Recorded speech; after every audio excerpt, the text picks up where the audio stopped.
From the high desert and the great American Southwest, I bid you all good evening, good morning, or good afternoon, wherever you may be across the globe, and it's a big listening audience out there. I'm Art Bell, and this is Coast to Coast AM. And as I did yesterday, and probably will do tomorrow, this program is going to be in open lines all night long. I've thought very hard about this since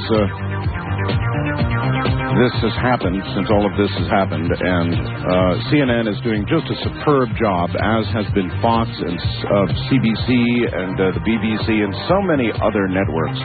Just a superb job of getting experts on the air to talk about what happened in New York. And they're continuing to do that, and I'm glued to it just like everybody else is, so I'm not going to regurgitate what they have been saying all day long. I will, however, talk about it. That's a different story. Looking around the headlines very quickly, New York City is requesting 6,000 body bags. Nobody seems to know exactly how many dead there may be. They just don't know. Our own government has said, well, maybe, hopefully, the estimates are too high. Others are saying they're low and there will be 10,000. Nobody really knows. That's one thing they're really not talking very much about. They certainly know the dead among their own, the police and the fire, and that's horrific. More than 300 firefighters. Oh, my God.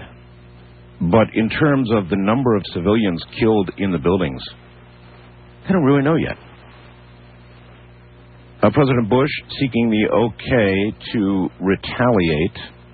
President Bush himself using the words acts of war. And that will bring on a question tonight, to be sure. The inquiry now focusing, obviously, much more heavily on bin Laden. It looks like they've got an awful lot of evidence, doesn't it?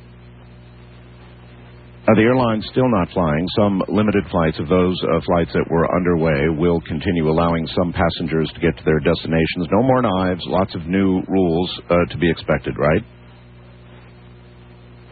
More than 24 hours now after the airliner smashed into the Pentagon, they still they don't know. They just don't know how many are dead, as I said a little while ago, and hopes are dimming for anybody found alive. Cancellations everywhere, baseball being canceled, other games, other events being canceled. People can't get to them, no flying, so you can't just hopscotch around anymore. There's a few things involved in all of this that I really would like to talk to you about. And the first item is Flight 93. Flight 93 was the plane that crashed in Pennsylvania while it was on its way to apparently crash into the White House. Or perhaps the Capitol building. They're not really sure, but probably the White House. They think that was the target of that plane. And an incredible story of what went on in Flight 93. And this is pretty good information, with all the rumors flying out there right now. It's hard to know what is real and what's not. But we think we know for sure some things about Flight 93. And that would be that as the aircraft was streaking along, headed toward Washington, D.C., after it had made the turn back toward Washington, D.C., there was a passenger on the plane who got through on a cell phone or on the plane's phone. I'm not sure, but got through to a family member who was interviewed by CNN and others, who said that they obviously it was a panic call saying we're hijacked. Well, the family on the ground in turn gave information to the passenger that one plane had already collided with the World Trade Center. They knew that at that time, so that information was relayed to the passengers on Flight 93. And as I understand it, the male passengers on Flight 93 apparently herded to the back of the plane. They now believe that the flight crew, the stews in the back of the plane, were threatened, or perhaps they were killing them one by one to get the flight crew to come out. Flight crew came out, they grab them, they take the plane. They think that's how it happened in each case, as a matter of fact. However, in the case of Flight 93, as this plane streaked toward, in all probability, the White House,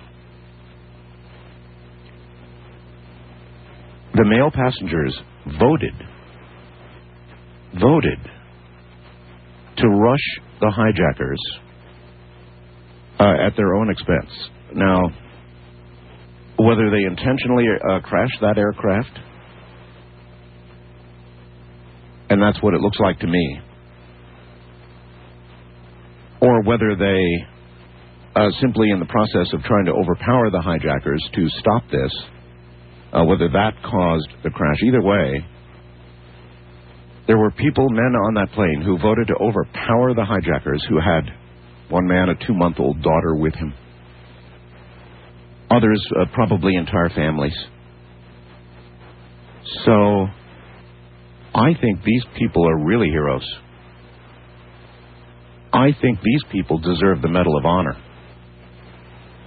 These people decided to forfeit their own lives. What greater sacrifice does anybody ever make? None. Forfeit their own lives to stop this plane from crashing into its target, whether it was the White House or the Capitol building. And I think they're really heroes. I mean, I try to sit and imagine what it would be like in your last moments as the plane you were in was headed toward Washington, D.C., with knowledge of what it was going to do, and they did have that knowledge, to take a vote which most surely, one way or the other, was going to end your own life to save the White House. Now, there's a lot of heroes, in this. But I really want to call attention to what these people did. I think it's amazing. I think it's heartening. I think a lot of things, but it's heartening. So I'd like your comments on that. Fox News reported earlier in the day, and this may be, there's so many rumors going on, but they reported that one man apparently rode the building down from the 82nd floor and ended up in one of those pockets. I can't imagine that. Can you? Actually rode down as the building collapsed? You saw the collapse on TV, right? Can you imagine riding it down and then somehow ending up alive? I don't know. Going to be a lot of this.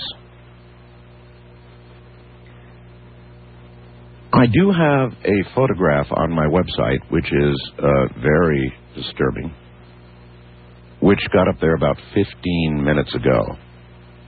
This photograph is an unaltered, let me repeat, unaltered photograph of one of the moments of the impact. In fact, it really is just about the moment of impact because of the fireball, you'll see, of this aircraft on the one of the Twin Towers. The explosion of the 767 into the second World Trade Tower, actually. And you be the judge. This was sent to us by Matt Massey. You be the judge yourself. But there is, without question, the face of a devil in this photograph, of an evil entity or the devil or whatever, and it's very clear. I don't know about Matt Massey's outline, perhaps showing more than I see in the photograph. I don't see a full devil, as does he, and he's outlined that for you. But without question, and without a difficulty, I do see in that unaltered photograph an evil face. You be the judge. That's on my website right now at artbell.com. It's the damnedest thing.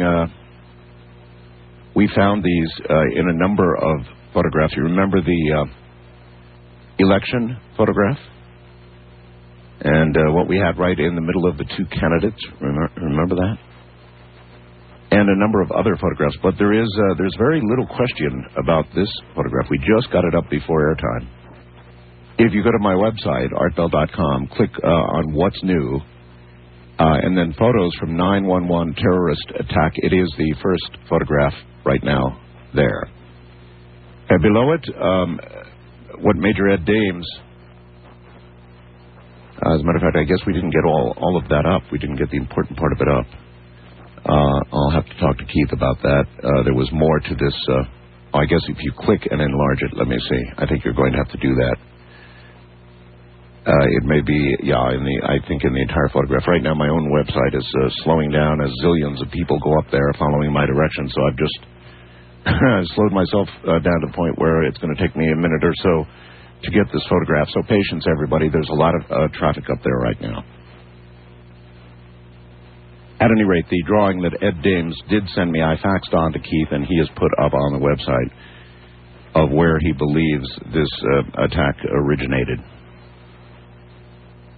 I'd like to say something about the Canadian people, because I know I'm speaking to almost all of the Canadian people, covering Canada coast to coast as we do the U.S. and beyond.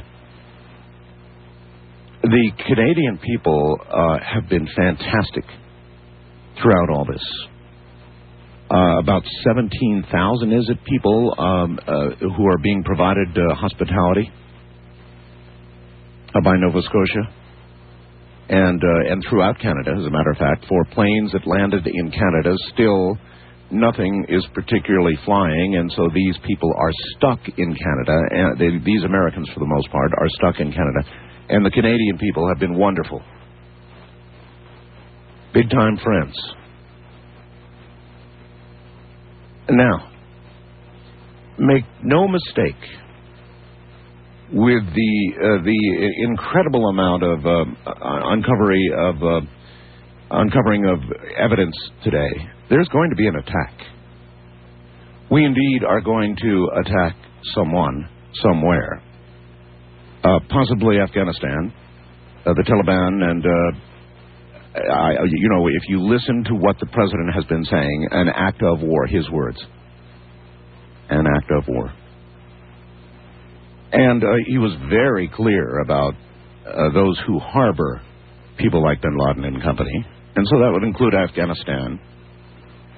One would imagine at the high side of what we might do, an attack on Afghanistan. Now, what would that mean? That would probably mean an attack on their military capability, whatever that would be.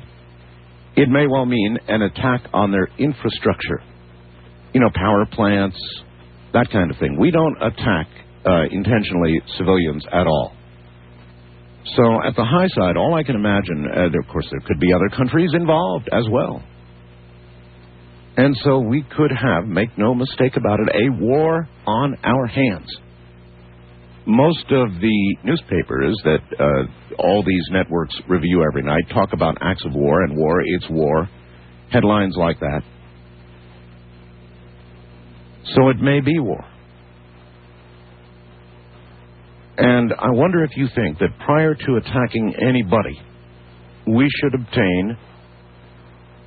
declare war. Now, how long has it been since we have declared war? World War II? So,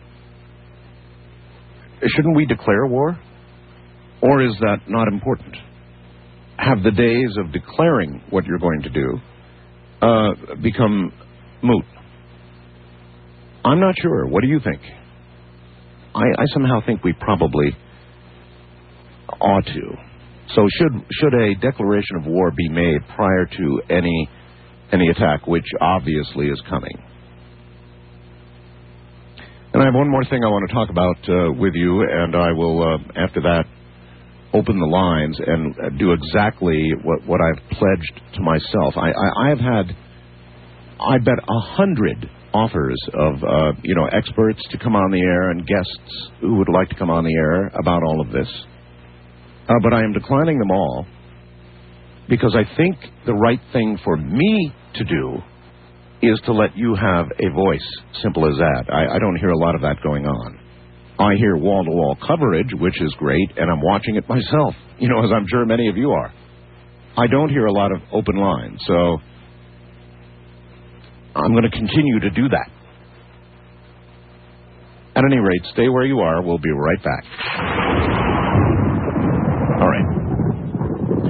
The other thing that I wanted to touch on before we open the lines tonight is Fox was doing some interesting coverage earlier in the day, and as part of that, they had a man who's running around with this new technological invention they call the video phone, which is amazing to get that much movement over a POTS line, whether it's from Afghanistan or here in the U.S., is astounding. That's plain old telephone line, by the way. So they said a man, somehow one of the Fox reporters got permission to do what nobody else had done, and that was to go virtually to ground zero and observe what was going on. And oh my God. He took pictures as he went, and as they properly pointed out, it's not just the World Trade Towers that are gone. It's like 10 blocks in either direction, with varying amounts of damage, from totally destroyed to light damage at the outer end. But my God, the pictures. I don't know if any of you have gotten to see them yet. I imagine many of you have, frankly, but I have never in my life seen anything like it. Short of a science fiction movie about nuclear war, or it's unbelievable. Absolutely unbelievable. The devastation and the amount of physical destruction is just simply beyond belief. I sat there with my mouth open. Went, oh my God, look at that. In entire blocks, street blocks gone. Everything smashed. Cars flattened like pancakes. It's like from the worst sort of disaster movie with the best special effects you've ever seen in your life. In fact, this whole thing is kind of like that. The pictures of those planes smashing into the towers, it's like a movie. It's like a disaster movie with just really, good studio work. Except this is real, and it just happened. It's the damage. It's unbelievable. In order to produce that much damage, and I'm sure the terrorists calculated very well here. In order to produce that much damage with conventional explosives. Well, let me rephrase that. I think that you could not do that much damage with conventional explosives. So make no mistake about this. This required a lot of people, a lot of planning, a lot of money, and a lot of detail work on the part of the terrorists to achieve. I mean, they really, really, really knew what they were doing. I think it would take a nuclear-tipped something to produce that much damage. Otherwise, I've never in my life seen anything like it, except in the movies. Maybe after Dresden, it looked like that. I don't know. But in my lifetime, I have never seen anything in real life that would get anywhere near equaling what I saw in this Fox reporter got. My God.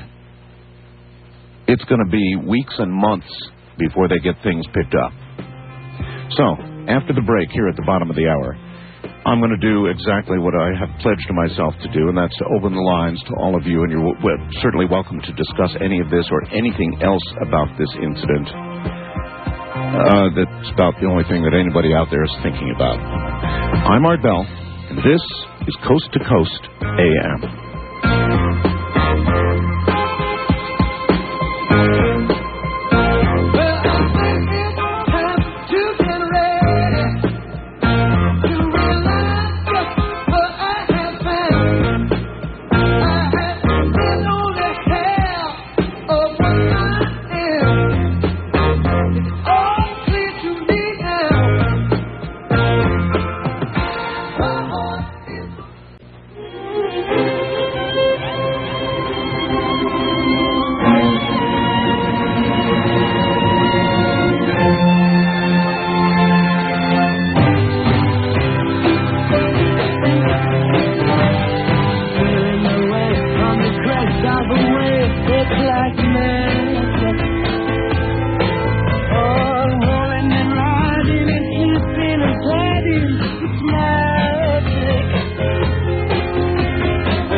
Art Bell in the Kingdom of Nye. From west of the Rockies at 1-800-618-8255. East of the Rockies, 1-800-825-5033. First-time callers may reach Art at 1-775-727-1222.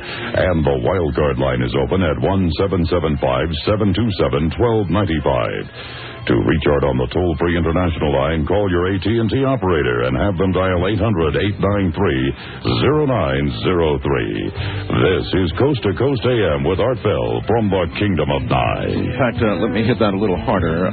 The international lines really are open, will be open all night long, and I'll try and pay special attention to them. You can go to my website at artbell.com, get the code for your country, and then dial that code, followed by 800-893-0903, and if you do that, it will be a toll-free call, a toll-free call from anywhere in the world, and we welcome international calls. Just to repeat, we've got a photograph on the website that will knock your socks off right now. In fact, I'll tell you a little history. I received it. This is definitely unaltered. I received the first copy of this photograph from a man who had plucked it from CNN's website. It's obviously of the impact point of the second aircraft. And it is, in fact, unaltered, but he had put on it in a caption, what the F is this? So I decided we wouldn't post that version. Then I had some more versions, and finally tonight, this same version, and so I know it's unaltered, Matt Massey sends it, and without question, without having to look at Matt's little drawing of the devil, when you look at this photograph, it leaps right out at you. You don't need Matt's little illustration for you to see the evil, perhaps face of the devil, some would say, or an evil entity in this photograph. It'll leap out at you. It's now the second photograph down. When you go to my website, just go to What's New and photos from the 9/11 terrorist attack, and I think it's now the second photograph down. This one will blow you away. I don't know about the rest of you, but I absolutely believe in evil, and that means not just the evil in men's hearts.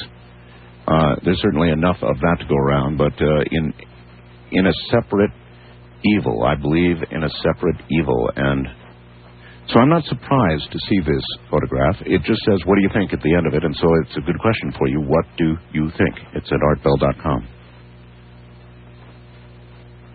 All right, all of that said, we're going to do a quick break and jump into the phone lines as promised. Stay right there.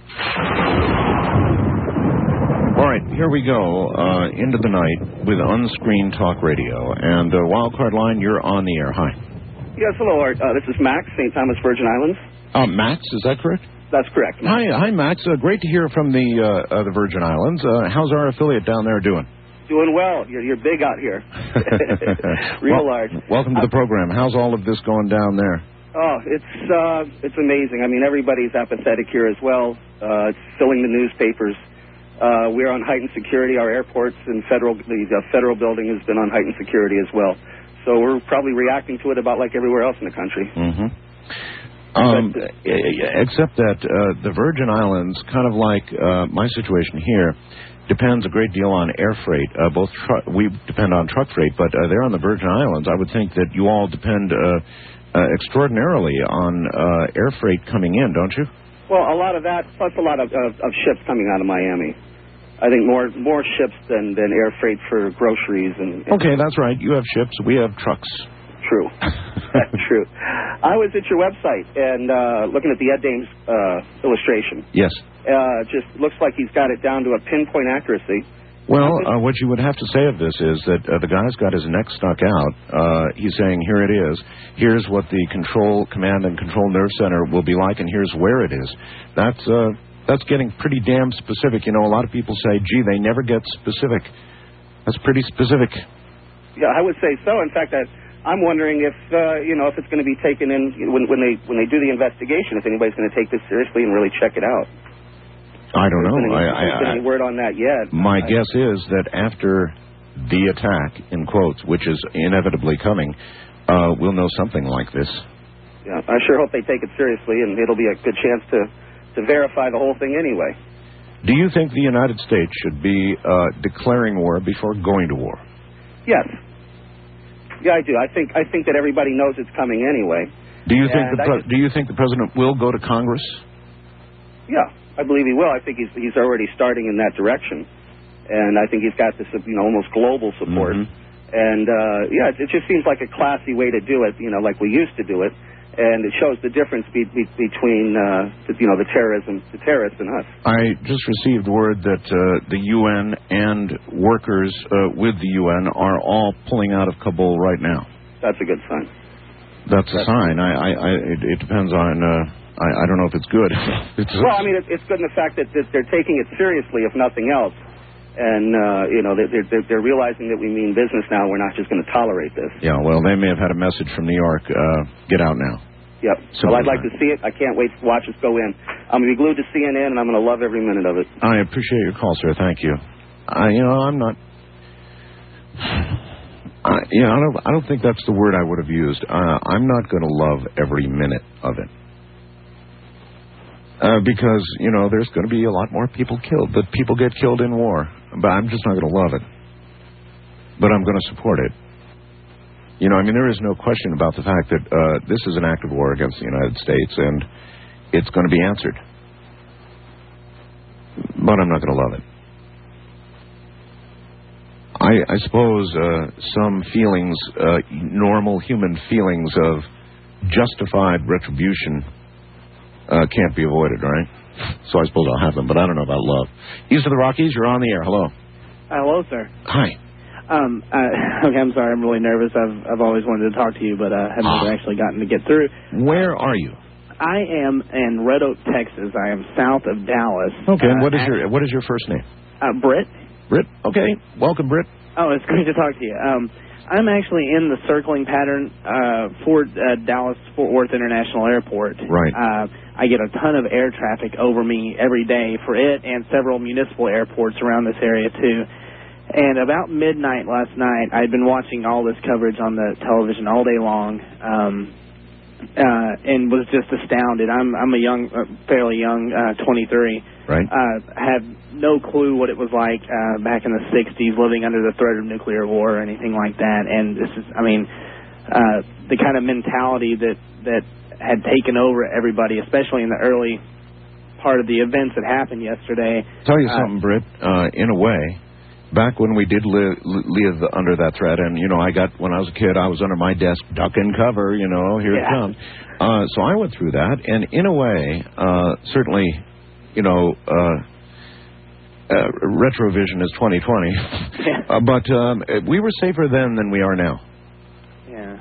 In a way. Yeah, and like I said, I really didn't have any frame of reference with which to take in this, that was happening yesterday and compare it to anything at all. But last night at about midnight, I walked outside, and I'm in a fairly rural area, and so it was fairly dark outside, and I went out in my backyard and looked up, and there wasn't a single flashing light in the sky. I know. And that's when it finally hit and became real to me. I said, something happened today that has absolutely changed this planet, and I look up in the sky, there are no airplanes. It's because this happened today that I watched all day long on television, and now I look up, and it became real at that point. When I looked up, there wasn't a single plane in the sky. It's the damnedest thing, isn't it? I went into my backyard, my back desert, with my wife earlier today, and we both just stood there, and we looked at the sky, and we said, man, this is really eerie, isn't it? Yeah, and part of you wants to go, hey, for once I get to look up at the stars and not have to disregard the flashing lights. But for once, I wanted to see them have that feeling that things were getting back to normal, but they weren't there last night. And as it was midnight and a new day was starting, I was just thinking to myself, as this new day starts, none of the days after this are going to be the same. I mean, I'm not saying this is some cataclysmic event, but things will definitely be different. The end of the world or anything like that. It's not the end of the world. Probably. Probably isn't the end of the world. All right, listen, thank you very much for the call. While we're on that subject, this isn't the end of the world, right?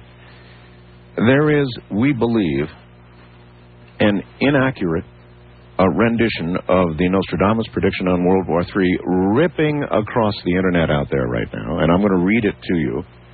And I believe that it is, while it's close to being accurate, it certainly is not accurate. So I think you can regard this, I believe you can regard this as a hoax. It says, Nostradamus said the following: In the year of the new century in 9 months, from the sky will come a great king of terror. The sky will burn at 45 degrees. Fire approaches the great new city. In the city of York, there will be a great collapse. 2 twin brothers torn apart by chaos. While the fortress falls, the great leader will succumb. The third big war will begin when the big city is burning. Nostradamus. Well, we think that that is not an accurate quote. I think that there is a great deal of it that's accurate.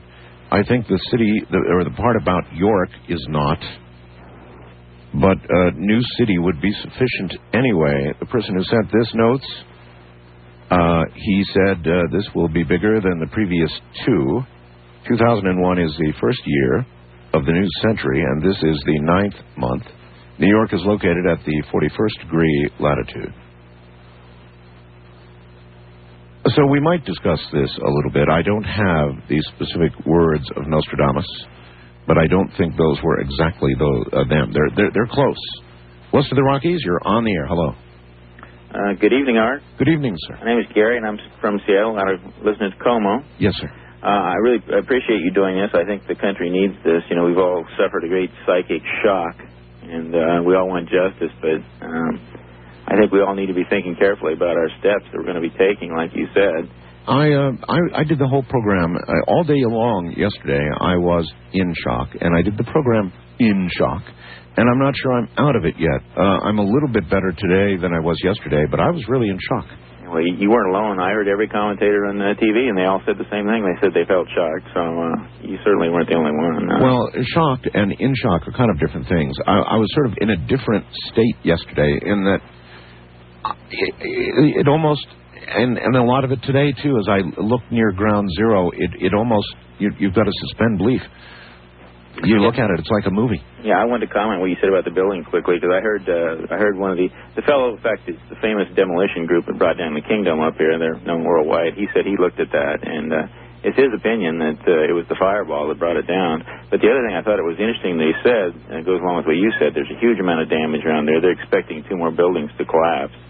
He said the highest building that his group had ever brought down was a 49-story skyscraper, and no one in the world, he thought, even knew before this happened what the effect of bringing such a huge building down would be.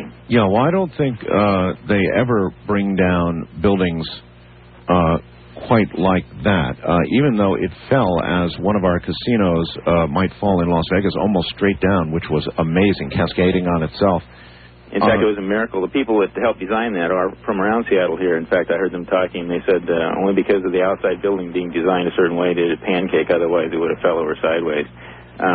So we're extremely lucky because that would have killed a large number of people beyond what it did. Apparently, once the temperature got to 800 degrees or so, the metal melted and the rest then became inevitable. And I wonder if the people inside the building, in all of that time, because there was some indication, some people were told that everything was all right in the building, you know, on PA systems or fire systems or whatever they had.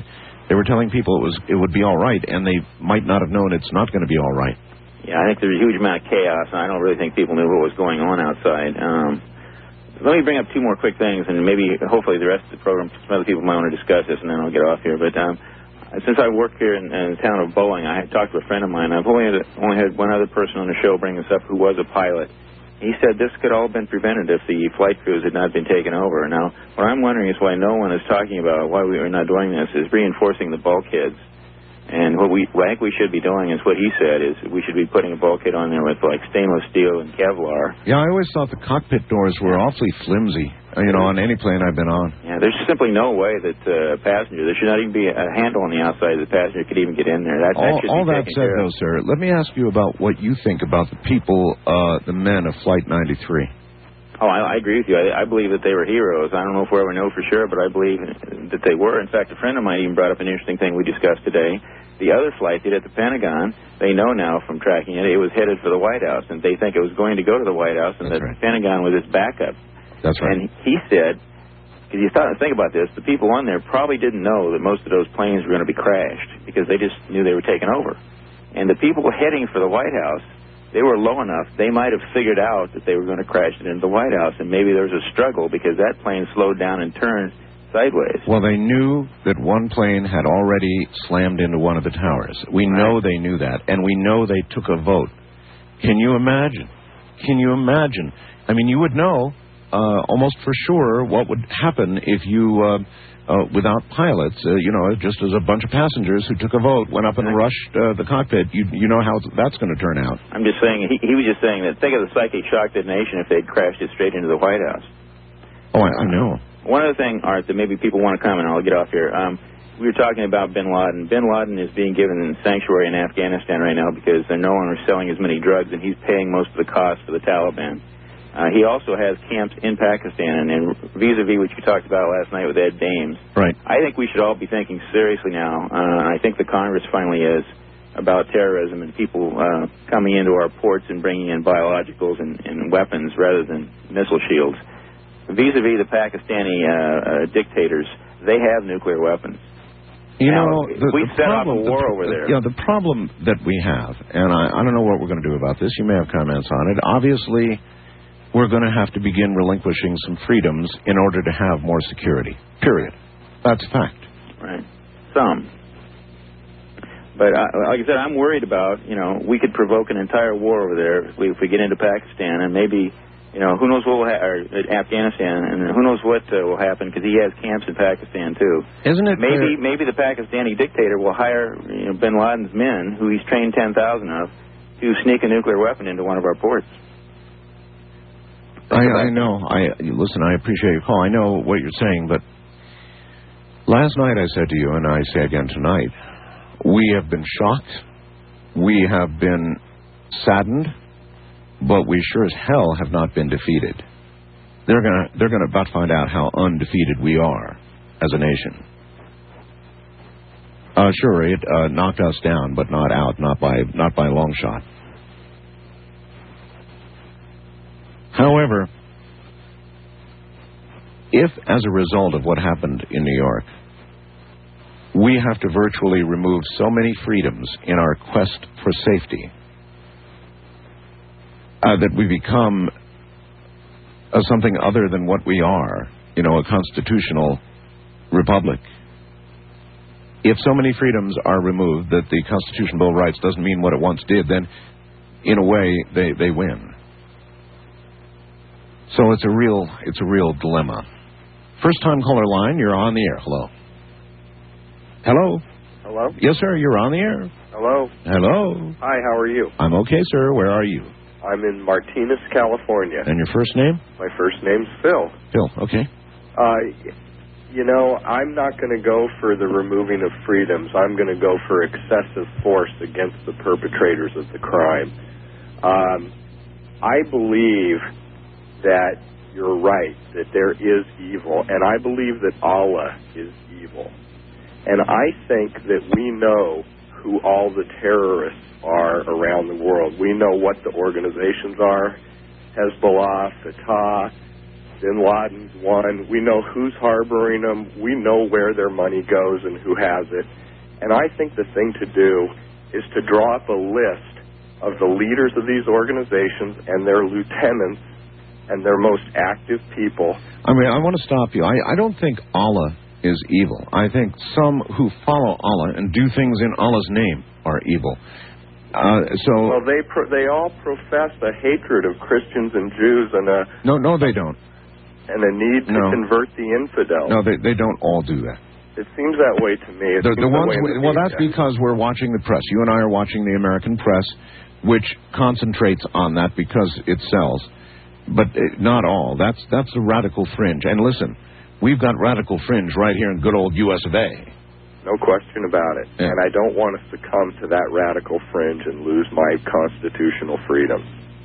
And I think what we can do, Art, is we can draw up a list of every known terrorist, and we can tender it to the Muslim countries and give them 72 hours or 10 days to deliver every one of those people to us, or we can take out Mecca for 1,000 years.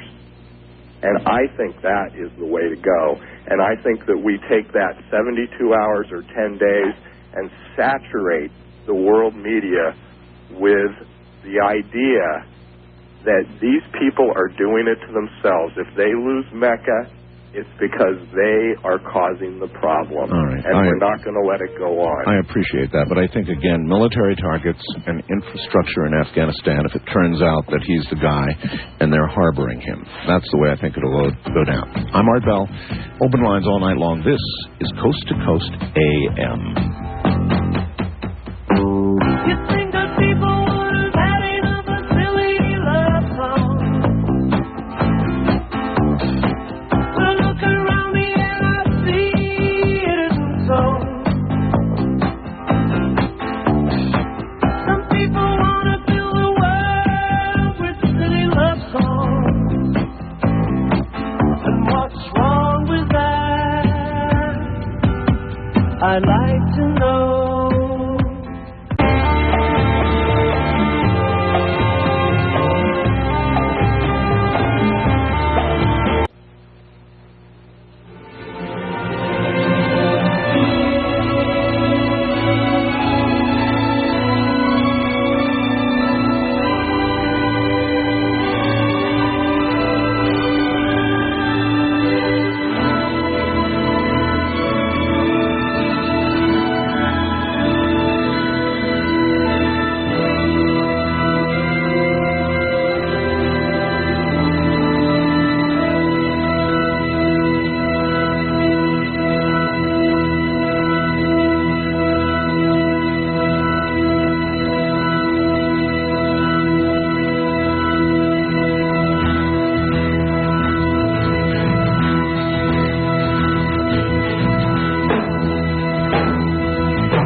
In the Kingdom of Nye. From west of the Rockies, dial 1-800-618-8255. East of the Rockies, 1-800-825-5033. First-time callers may reach Art at 1-775-727-1222. Or use the wildcard line at 1-775-727-1295. To reach Art on the toll-free international line, call your AT&T operator and have them dial 800-893-0903.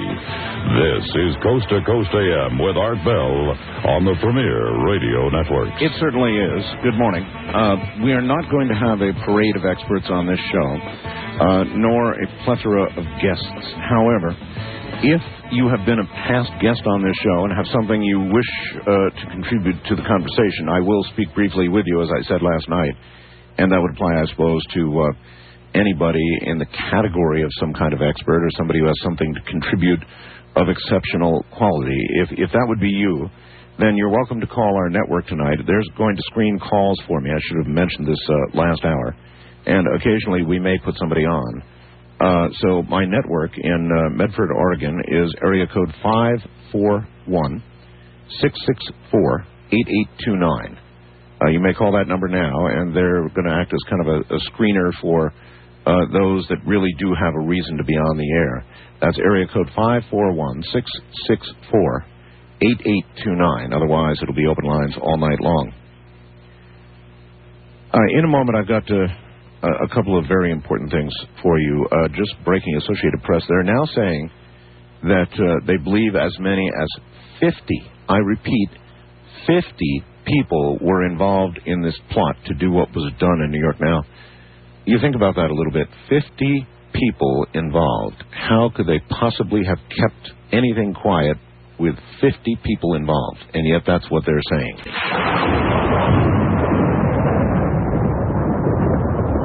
All right, here we go. Very briefly, going to the mountains of New Mexico, and Richard C. Hoagland, who wants to say a word or two and has an announcement. Richard? Hi, Art. Hi. It's been one hell of a last couple of days. Yes, it has.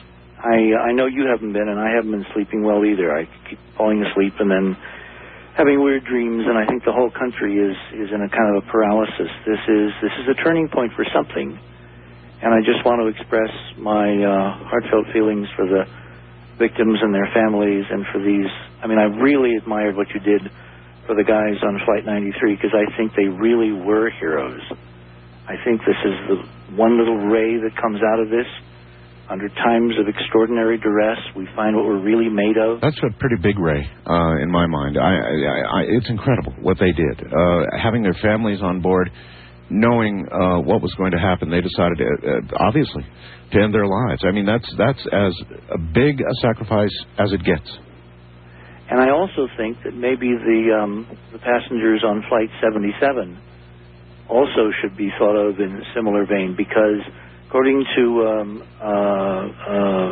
Fleischer this afternoon, they had credible intelligence that that flight was the one that hit the Pentagon, was headed for the White House. And for some reason, it didn't. It diverted. Right. But and this is important, Art, it hit the wrong side of the Pentagon. Mm-hmm. And if you had the amount of planning, you just said AP's reporting 50 people involved. That's right. We know some of them were training as pilots 15 months ago now. Right, in Florida, I believe. An incredible degree of sophistication, organization, planning, money. I mean, this was extraordinarily well carried out. So why would you hit the wrong side of the Pentagon? I don't know. Why would you change targets? I don't know the answer to any of that. Exactly. So those two things tell me, when I say the wrong side, I mean on the other side from the Navy side, which is where the aircraft hit, was the Secretary of Defense Office, Donald Rumsfeld, and the Joint Chiefs. If you're going to do this, obviously you'd be aiming to take out the top. All right. So those two things indicate to me that there was some last-minute problem intervention, maybe on that aircraft. Maybe, but that's a maybe. That would the other one we absolutely know because we really took a vote. That's right. All right, Richard, I believe you have an announcement. Yeah, I just wanted to say that because of the gravity of the situation and because of the inappropriateness, I think, of doing anything but going through this as a community, as an American family, I've decided not to appear at the Bay Area UFO Expo in San Francisco this coming weekend. We put a notice on our website with appropriate condolences to, as I said, the victims and their families. I've talked to some of the other speakers, and there is a definite sentiment that we should postpone this, and I would hope that people would think of it in that light. But at the very least, on your own personal part, you will not be there. Exactly. I understand completely. Richard, we'll be in touch. Thank you. Thanks, Art. Good night. Richard C. Hoagland, who will not be at that Bay Area conference. It's going to be hard for anything to happen. I mean, everything is being canceled. We seem to be of two minds about this. On the one hand, you may have noticed, everybody's urging everybody to try and get back to normal, whatever that is. I don't think it'll be quite normal again. We turned some kind of corner with this, obviously. And on the other hand, we continue to cancel things, keep aircraft out of the air, and so forth and so on. So it's kind of a mixed message right now. I'm not sure how you can have normal. I understand the urge to try and return to it, or something approximating it, but God, you got to see this photograph. I'm telling you that Matt Massey sent us. Actually, a number of people sent it to us, but Matt Massey is the one that grabbed us, is the one we had to put up. There's an evil face in this. It jumps right out at you. You don't need Mr. Massey's little diagram on the right of what appears to be the devil to clearly see what appears to be an evil entity in the middle of this impact picture on the building. You can see it by going to my website, artbell.com. Under What's New, the 911 pictures, I think it's the second photograph down now. It'll hit you right in the face. First-time caller line, you're on the air. Hi. Hi, my name's Damien. I'm from Atlanta. Yes, sir. And I had a couple quick comments. First, the comment about the bulkheads not being strong enough on airplanes. Right. Well, they had to realize that, from what we've been told so far, that they were trying to kill the stewardesses. Yes, that's trying correct. to get the people out that was what they did to bring the crew out, yes. Mm-hmm. And the other thing was, most people don't realize that, from what we've seen in past terrorist attacks, that when they take over and hijack airplanes, they don't usually crash them into buildings. So when the pilots, perceived this threat, they weren't thinking that they were all going to die, Yeah, you're absolutely correct. Of course not. They were thinking they were going to get hijacked and end up at another airport somewhere or a series of airports, and that would end the way most hijackings end. So I'm with you. I understand that. Look, if you've got somebody who's willing to die to accomplish their ends, they're very hard to stop. And I'm not sure the ban on knives and all the rest of it could prevent something like this from occurring again. Maybe a series of things they could do might help, but... Yeah, I think maybe better training for the pilots and maybe having them stay in their cabinet at all possible costs. You've got to admit, sir, what those people on Flight 93 did that we do know about is astounding. Oh, absolutely. They should definitely be awarded the highest Medal of Honor. Medal of Honor, I think. Yeah. I appreciate your call. And I had one more comment. Sure. I was on the internet last night, and I know you're talking about Nostradamus. And I had studied a little bit of his work before. I don't think that's an accurate... No. I have right here what it was said, and I agree with you. It's not accurate.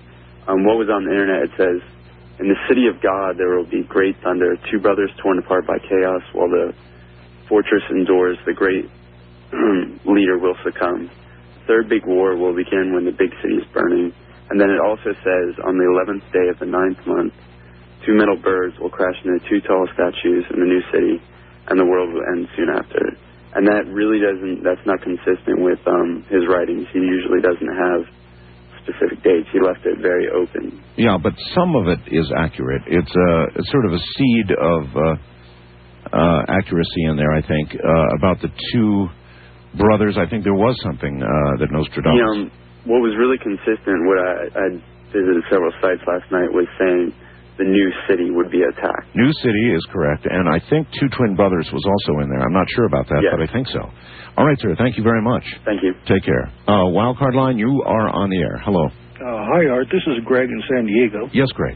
I was watching the coverage today, and when they mentioned that Air Force One was one of the targets, some of the commentators began to speculate that, well, one of these rogue airplanes was going to target Air Force One. Well, no, they pinned them down on that. They said, look, those airplanes and their whereabouts were well accounted for. We knew where they were going, or at least they knew at that point where they were going, so they could not have gotten to Air Force One, so it had to be another threat, and they acknowledged, yes, there was some other threat, which they refused to talk about. Well, I think, that's good, because I think what it was they probably had some terrorists on the ground close to where they suspected Air Force One would come in with one of these handheld ground-to-air rockets. Wouldn't surprise me. I mean, the CIA, the 60 Minutes did a big story way back when that the CIA was supplying those things to the Afghani freedom fighters when they were taking on the Soviets. I mean, you got to imagine there was a few of those things left around after it was all over.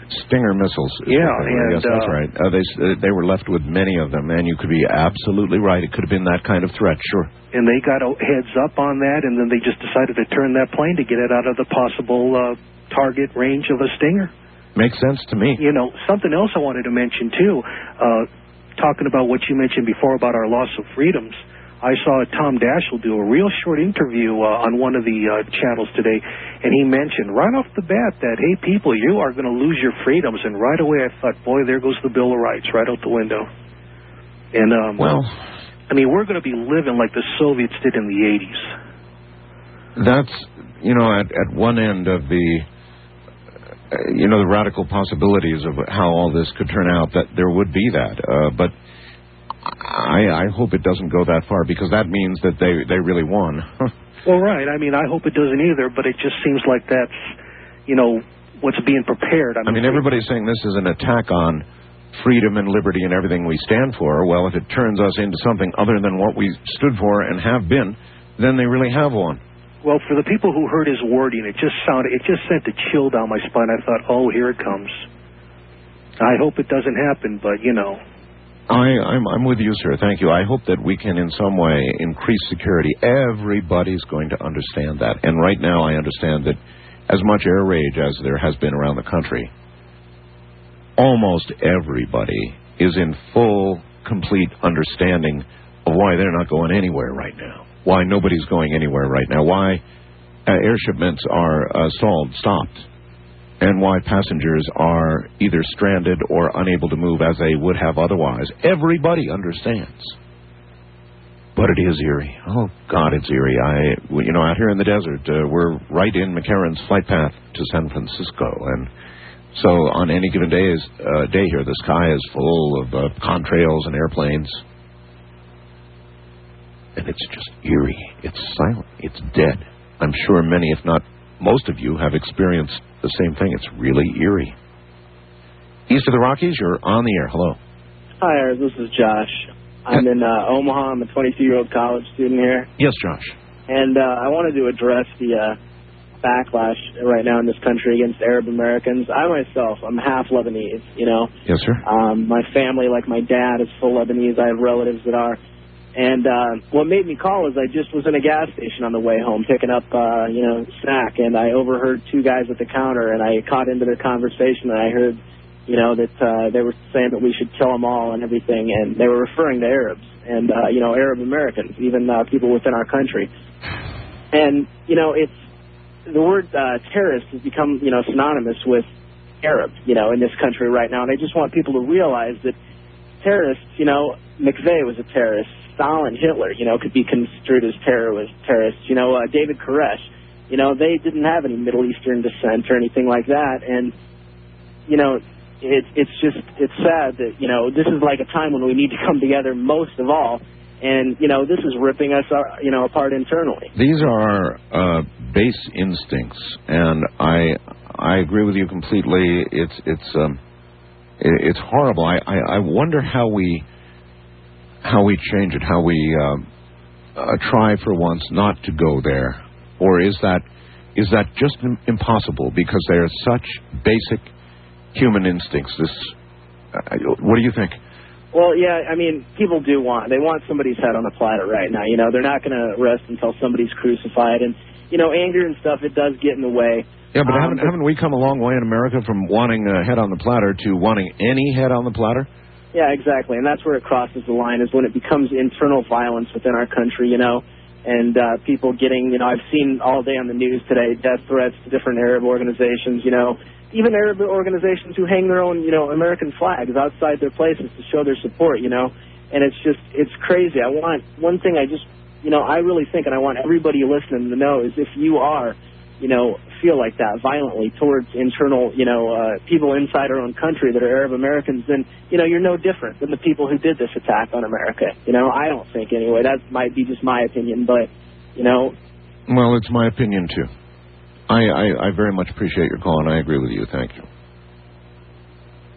That's right. Then we don't differentiate, we don't delineate, do we, between those who did it and those of the same skin color or religious persuasion or whatever. And if we don't do that, then we're not much different, are we?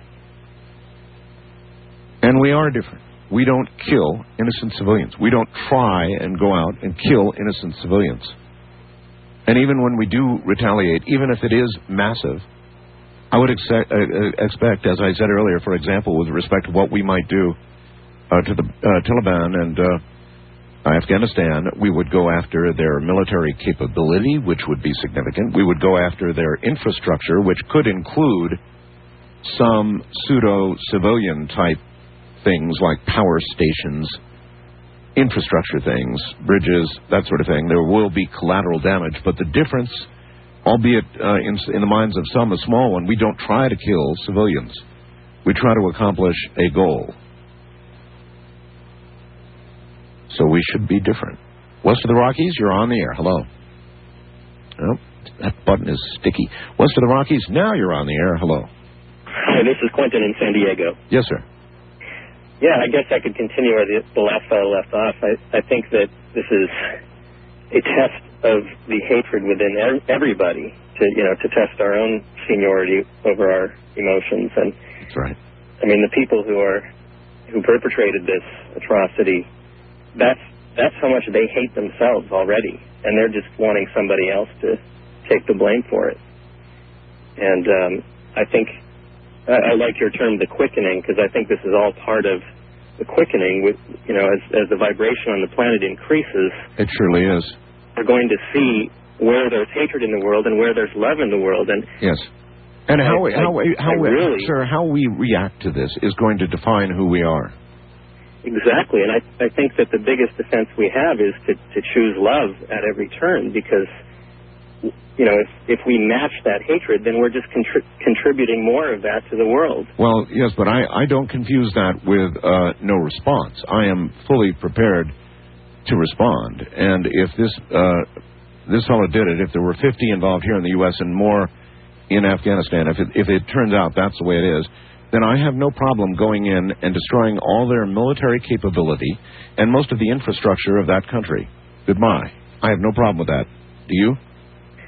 I think that it's absolutely essential to put these kind of forces back in their place. They can't be invading outward. You know, if people want to live in hatred, right, they've got to stew in it in their own misery. No, you're right. But if, on the other hand, we take it out on Arab Americans, then we're not much different. No, we're not. And I'm really surprised how many people there are who confuse this fanaticism with the Islam religion or the Arab races. Because I know. It's as I said, it's a base instinct of humanity. That's why they had lynch mobs. And that's why people who would never have normally joined a lynch mob would suddenly get in. Yeah, string them up. It's a base part of the human brain. You know, that early man brain. From the high desert, I'm Art Bell, and this is Coast to Coast AM.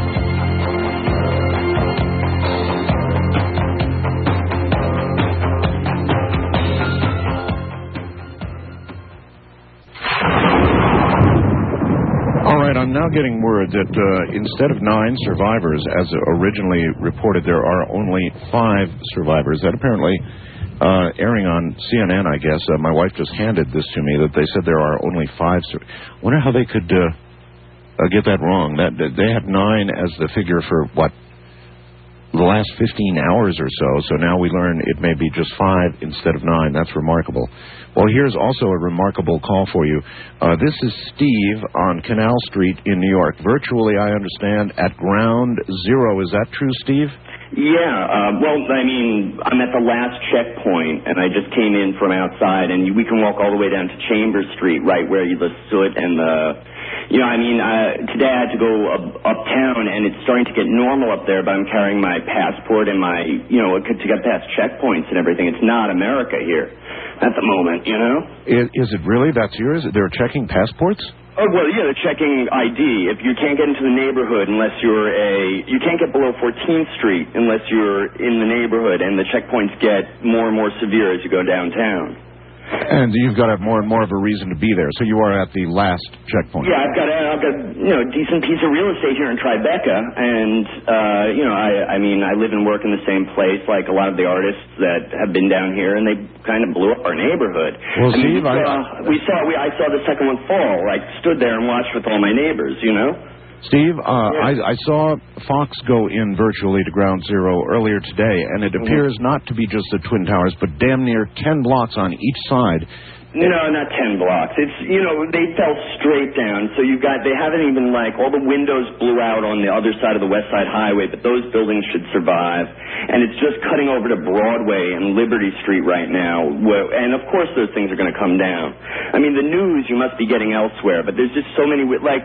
It's just, I mean, we just came in from outside. I have not gone south from my house until tonight, and we took a walk down there, and we hung out in the old school bar was open, and it was a weird mix of people. I mean, you had firefighters, you had people getting off duty, Con Ed, you had the locals all in there, and it was just, it was like going into a church, you know? Yeah. And, you know, only one's alien here right now are the National Guard, but I think they're doing all the work, so, you know. You said it smelled like a crematorium. Yeah, right now I'm sitting out, I'm walking out onto my street, because I've got a ground floor, I've got a whole ground floor here. And my street is 1 block south of Canal, so all the police have turned into their parking lot, you know, and this is where, like, they coordinate and they sleep in their vans before they go back down. And it's weird, you walk around, it's just zombies, and it's like, I don't want to go above Canal Street because it's normal up there. And everywhere else in America, it's sort of normal. And, I mean, my business shut down. I'm just sitting here. I mean, all my neighbors came out. We played baseball a little bit, but we're New Yorkers, so then we said goodbye. everybody's just a zombie, and it's weird because everyone in the neighborhood, the neighborhood's filled with people, but they're all strangers to the neighborhood. So I walk out with my dog, and even though I'm like below this line, it's like I'm it's sort of like I'm familiar with the place, you know? Yeah, sure. When I saw some of the interesting things I saw was this one guy talked to me as, like, we saw the second building fall down, and it was like a wave of people coming from downtown, uptown, half covered in soot and stuff. And then they all sort of left, and it got quiet, and then it was like a wave pulling back, and all these people with cameras and onlookers and like almost vermin came flying back into the neighborhood, you know? And now everybody's pushed out above Canal Street, and I can just walk around. I can walk anywhere I want. I understand, Steve. To me, it looked like all the movement of the people you were talking about. I saw those photographs myself. It looked like a scene out of Armageddon. See, I had no idea. Since a few hours after it happened, they cut off cable and everything down here. I've got AM radio on my computer. But I haven't seen any visuals since I saw it live and then a couple of hours of tape afterwards. So I've been cut off any visual, so it's only when I'm remembering an AM radio. Well, the rest of New York actually may return to, in quotes, normal a little quicker than the rest of the country. Oh, I know. Any second. I'm already getting calls from uptown wanting me to work. You know? And I'm like, I had to turn down I'm a photographer. I had to turn down a cover shoot. I couldn't get a Dunkin' Donuts cup because they blew up my Dunkin' Donuts. And that was one of the things I had to photograph in the shot. I had to pass it off. And I can't work anyway because I'm like living it. It's like Beirut out here. It's dusty. That's exactly what it looks like, too. A piece of skin fell on me today. A piece of skin? Floated down. I looked at it. Dust fell on my nose. I picked it up, and it had the little hash marks. Oh, my God. In it. And as the wind changes here, it gets stinky, and then you air out the house. You know, the best thing that somebody said to me was one of the guys running up sort of in shock. He had seen a whole bunch of people fall out the building. He was right across the street at the 3 Financial Center, whatever it was, a messenger guy. And on his way up, he saw this very well-dressed businessman, and he was just shocked. He's like, and he was a friend of his. They talked to each other all the time. And he said, what's going on? He said, and the guy just looked up and said, my brother's on the 101st floor, and then the thing fell down. This guy came, this messenger dude, he found an old lady that was like really just trying to get out of there, pushed people out of the way, got her out, and they ended up talking with me and my neighbors on the corner for quite a while. And he said, I just got this job, and I love coming to work every day. Every day I'd come in and I'd look up and it'd be like 2 gold bricks shining in the sun. They got a little crackheady, and I let go of them. But a lot of the networks, Steve, are doing these long-range panoramic shots of the New York skyline.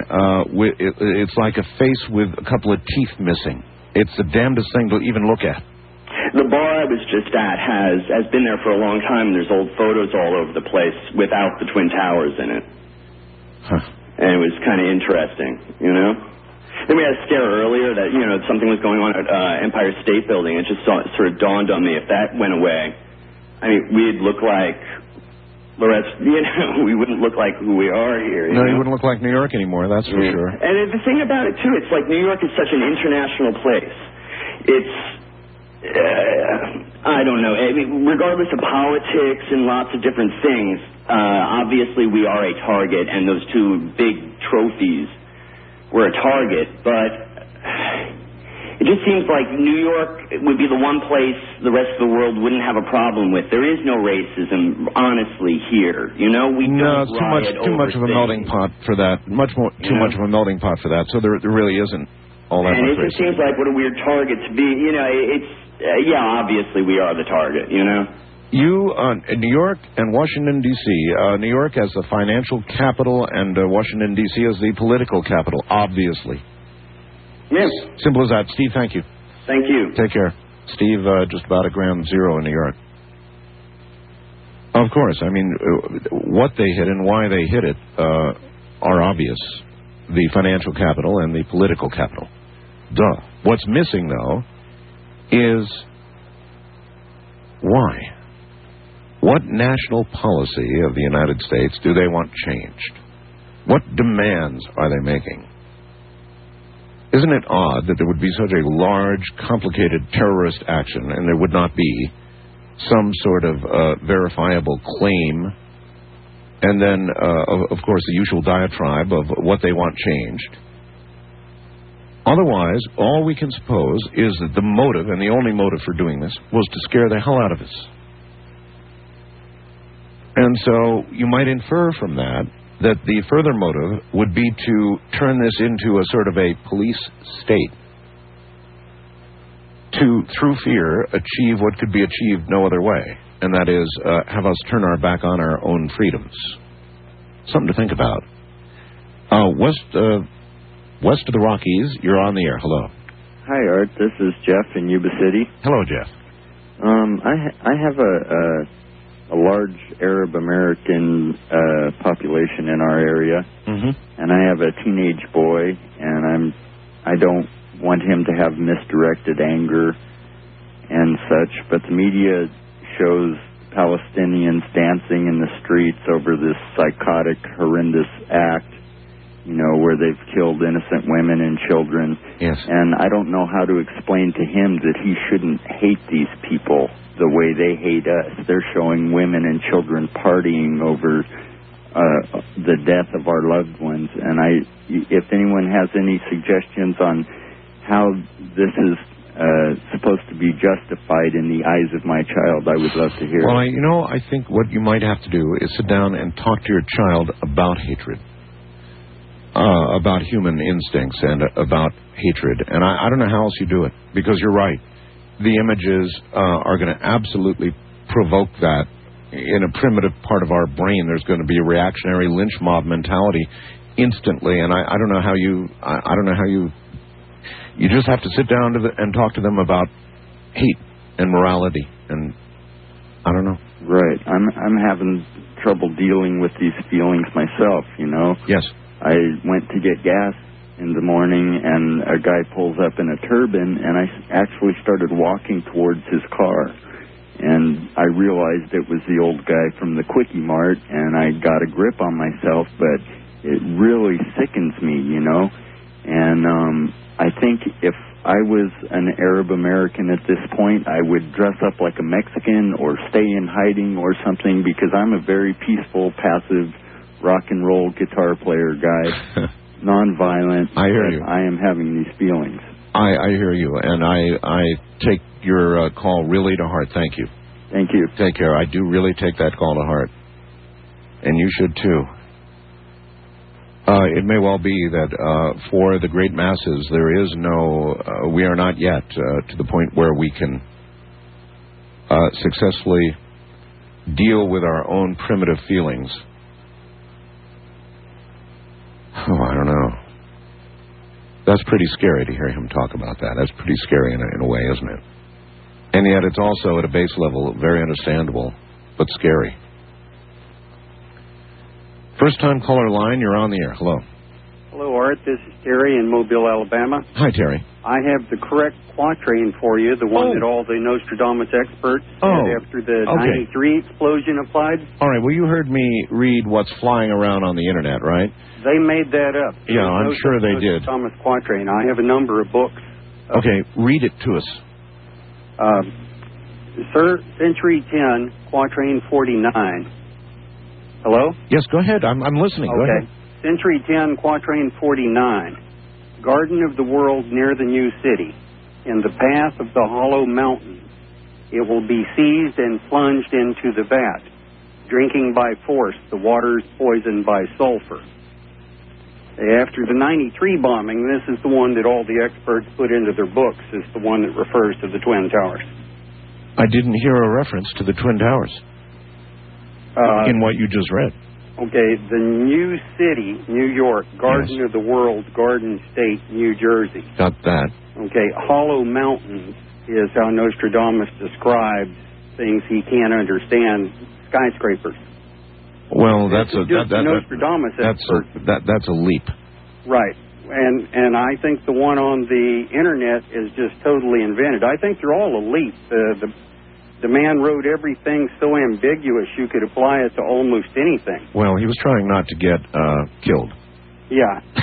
Art, I used to work on the flight line in an international airport, and it's extremely difficult to get any kind of a weapon onto an airplane. The tools that I used in doing my job... Sir, you know, guys who are in jail make a little thing called a shank.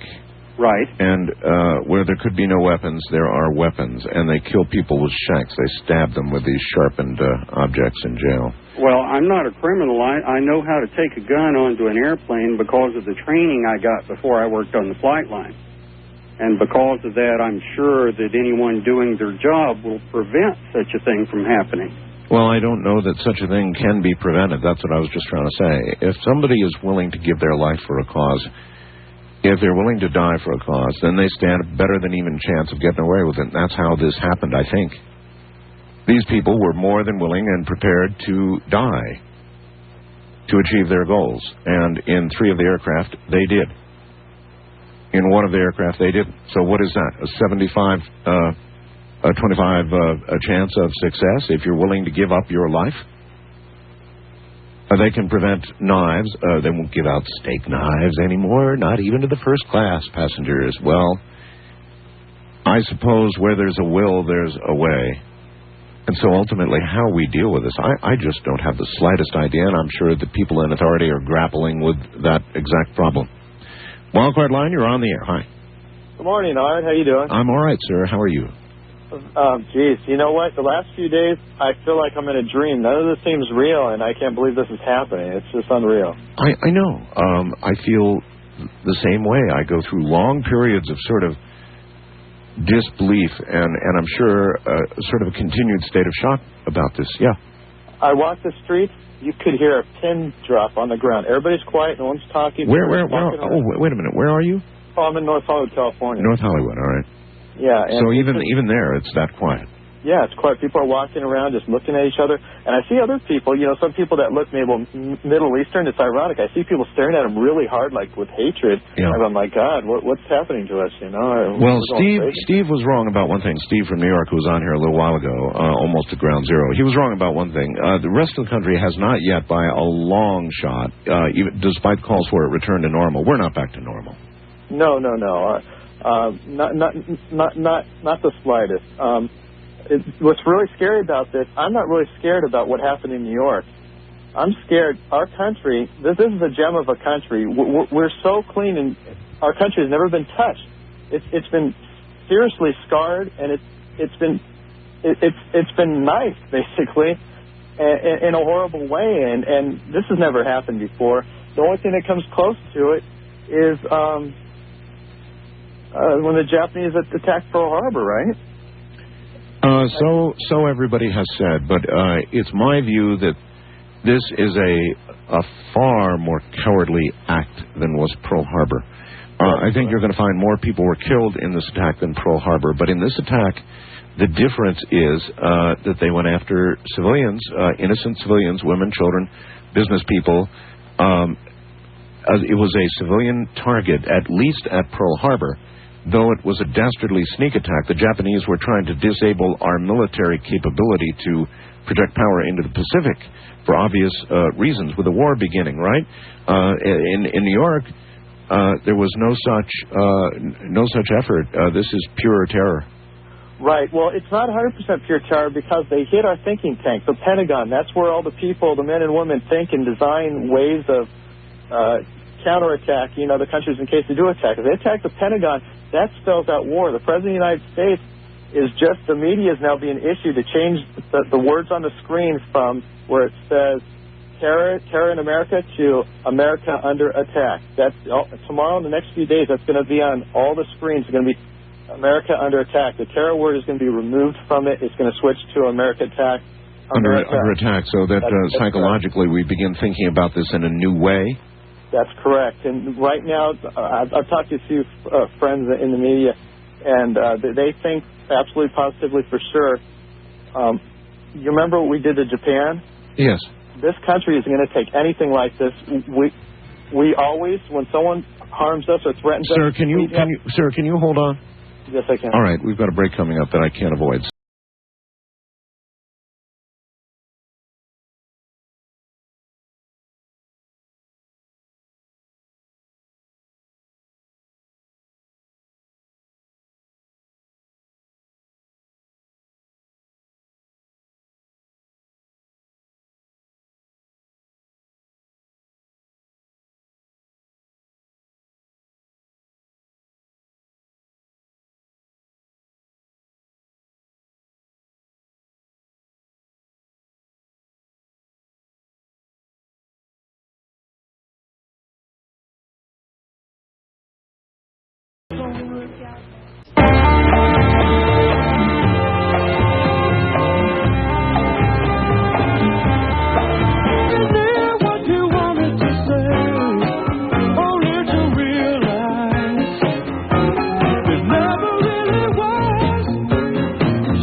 in the Kingdom of Nye. From west of the Rockies, dial 1-800-618-8255. East of the Rockies, 1-800-825-5033. First-time callers may reach Art at 1-775-727-1222. Or use the wildcard line at 1-775-727-1295. To reach Art on the toll-free international line, call your AT&T operator and have them dial 800-893-0903. This is Coast to Coast AM with Art Bell on the Premier Radio Network. Certainly is. Due to the loading on my website right now, it's down to an absolute crawl, so please be understanding. It's just absolutely getting slammed, and if the powers that be out there, which are by the servers, would please do something about it, we would appreciate it. We understand we're getting slammed, but let's pay attention out there. All right, listen, in a moment, the world's expert on Nostradamus with us for a quick moment to straighten us out on what's going out all over the Internet, this wild thing that Nostradamus supposedly said that is only partially correct, a nugget of truth in it. We'll find out what the whole truth is because I've got the expert on Nostradamus, the world expert, John Hogue, coming on in a moment. As promised, the man who is regarded by many as the world's expert on Nostradamus, I'm sure will have something to say about what's going around on the Internet right now, supposedly quoting a Nostradamus quatrain, sounding just like what happened in New York. Hello there, John. Hello, Art. John Hogue. John, have you been getting copies of this? My website, like yours, has been slammed. Starting for 5 o'clock this morning, from Britain and Daily Mirror in London to people from Singapore, India, everywhere, asking me, is this prophecy that's going around about the city of York, etc., is it real? Is this really what Nostradamus said? And the answer to that is? Absolute fraud. That's what I thought. It is a fraud. I have looked through my computer graphics of all 36,000 words of everything Nostradamus ever said in prophecy. It is absolute fraud. It never was written in 1564, as it presumes in some of the indexes of this prophecy in Internet explanations. All right. Let me ask you this, John. When I read it, it sounded authentic. Now, yes, I thought there's probably a seed of something he did say within all of this. Is there? Yes, there is, because I think this is the same fool who put out the Village Idiot prophecy during the presidential election controversy. And I think he's learned his lesson a little more, and what he's done now is taken a line from here and from there of authentic Nostradamus prophecies, taken them completely out of context. What part of this is authentic in any way? Well, the bits and pieces of it are from Century 10 of Quatrain 72 about the year 1999, 7 months. The King of Terror will descend from the skies. That's been stolen from there. Some of the issues about two great brothers at war, that's been stolen from the Castor Pollock's prophecies about Hungary and the Hungarian Revolution, and a few other things with insertions that link it all together that are totally spurious. All right, so he just cherry-picked a bunch of stuff and made up the rest of it, and that's what it is, and so everybody can regard it as a fraud. And I would only add that this is the kind of thinking that a fundamentalist mind does with all kinds of scriptures, whether it be the Quran or the Bible or Nostradamus. Hear, hear. They put their bias and their prejudice, and they find the things that suit it, and they pluck it like a ransom note and put it together and frighten the world. I've got it. John, thank you. You're welcome. Take care, my friend. So there you've got it from the expert on Nostradamus. You can, when that one shows up in your email, you can just delete it like you would a virus. First-time caller line, you're on the air. Hello. How you doing? I'm doing all right, sir. Where are you? I'm in Atlanta, Georgia. Okay. Yeah, well, the first thing I wanted to say, I'm just totally outraged about all the innocent people that died. And people that are rejoicing and parading around. You know, that just irks me. And I was watching the news tonight, and they were saying one hijacker was trained at a U.S. flight school. It may be more than one. maybe more than one. That's right. Yes, they're looking into flight schools in Florida and elsewhere presently. That's true. I mean, I hope Bush will do the right thing just to go in there and clear them out that are responsible for all this. What would you see done? Clear out now, what do you mean? I mean, just cut them out. I mean, get rid of them. Take them off the face of the earth. And if they could make a law of not letting the Iranians or Iraqians or Palestinians ever to step foot in this country, that would solve a lot of problems, I believe. So just don't let any more Palestinians or Arab extraction people in? Is that what you're saying? Oh, yeah. No. I mean, yes, that's what I'm saying, but never to let them step foot in our country. Because, they take over, they, get these businesses going. It's taken, from the United States of people, the people of the United States. All right. I hope, you there? Yeah, I'm here. I'm not necessarily happy with what I'm hearing from you, but I'm here. Well, I'm sorry that you're not happy. You're an American. But what you're doing is indicting an entire people for what a fringe radical group has done. Now, there may be cause to, as the president said, go after the government that harbors these murderers, these terrorists, but that doesn't mean to go after a whole people as you would do there. That's exactly, frankly, what I've been talking about tonight, and others have been talking about tonight. God, that's dangerous. It's our primal selves. I understand that, but we can't do that. Not without being what they are, or turning ourselves into something other than what we thought we were or are. We've always had our hands open to the world's underprivileged. And I know it's not politically popular these days to retain those sentiments, but they were written there for a reason. And if these terrorists manage to change us into a police state so we're all safe for our own good, or they turn us into haters so much that we turn into a virtual lynch mob, then they have succeeded.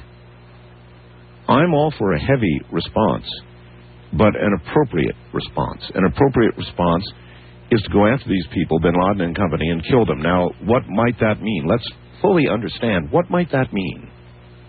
Does that mean safe, easy, let's push the button on cruise missiles? No, it means more than that. We've missed bin Laden that way plenty of times. What we will have to do if we really want to get him is to go in and get him.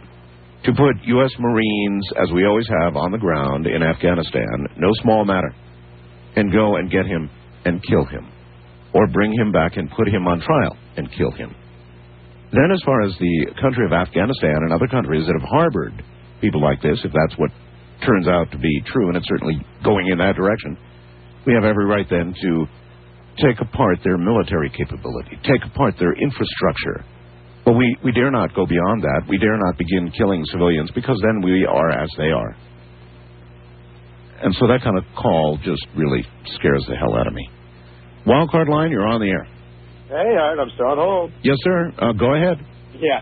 Anyway, as I was finishing that, all the news media put an attack on America. This terrorist word is gone, and we're going to go and we're going to do something. Like I said, Pearl Harbor. I'm sorry. I should have come back to you. I did put you on hold. I apologize. I'm sorry. You're exactly right. They began this as terrorism comes to America with a lot of other headlines, and now it's attack on America everywhere. That's correct, because they're trying to follow what Bush is doing right now. He's meeting with a bunch of different countries right now and connecting up, making sure that they support us, because what we're about to do, a lot of people will look at it just as bad as they are, because there's going to be casualties what we're going to do. If you remember Pearl Harbor, while the world looks at us, the Japanese attacked us, we used a new technology called the A-bomb on them, and it dropped them to their knees, and it stopped it. If we do not do anything radical, it's going to happen again. Remember that building was attacked once, and we let it go. We said, okay, we're going to bring it back to justice, and look what happened now. They killed 50,000 Americans.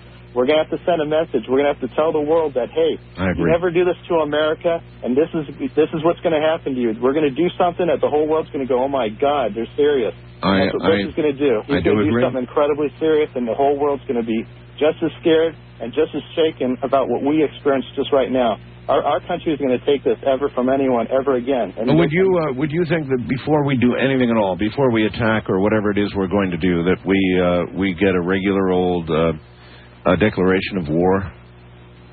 We may. He's looking moving forward towards a declaration of war. That's what he's moving on right now. And this will be, he's going to do something fast, quick, and something that gets a big response from the whole world. And there's many other factions of this terrorist group, not just one, that are multifaceted. We can't attack them all. It'd take too much time to bankrupt our country, take them out attacking all these points.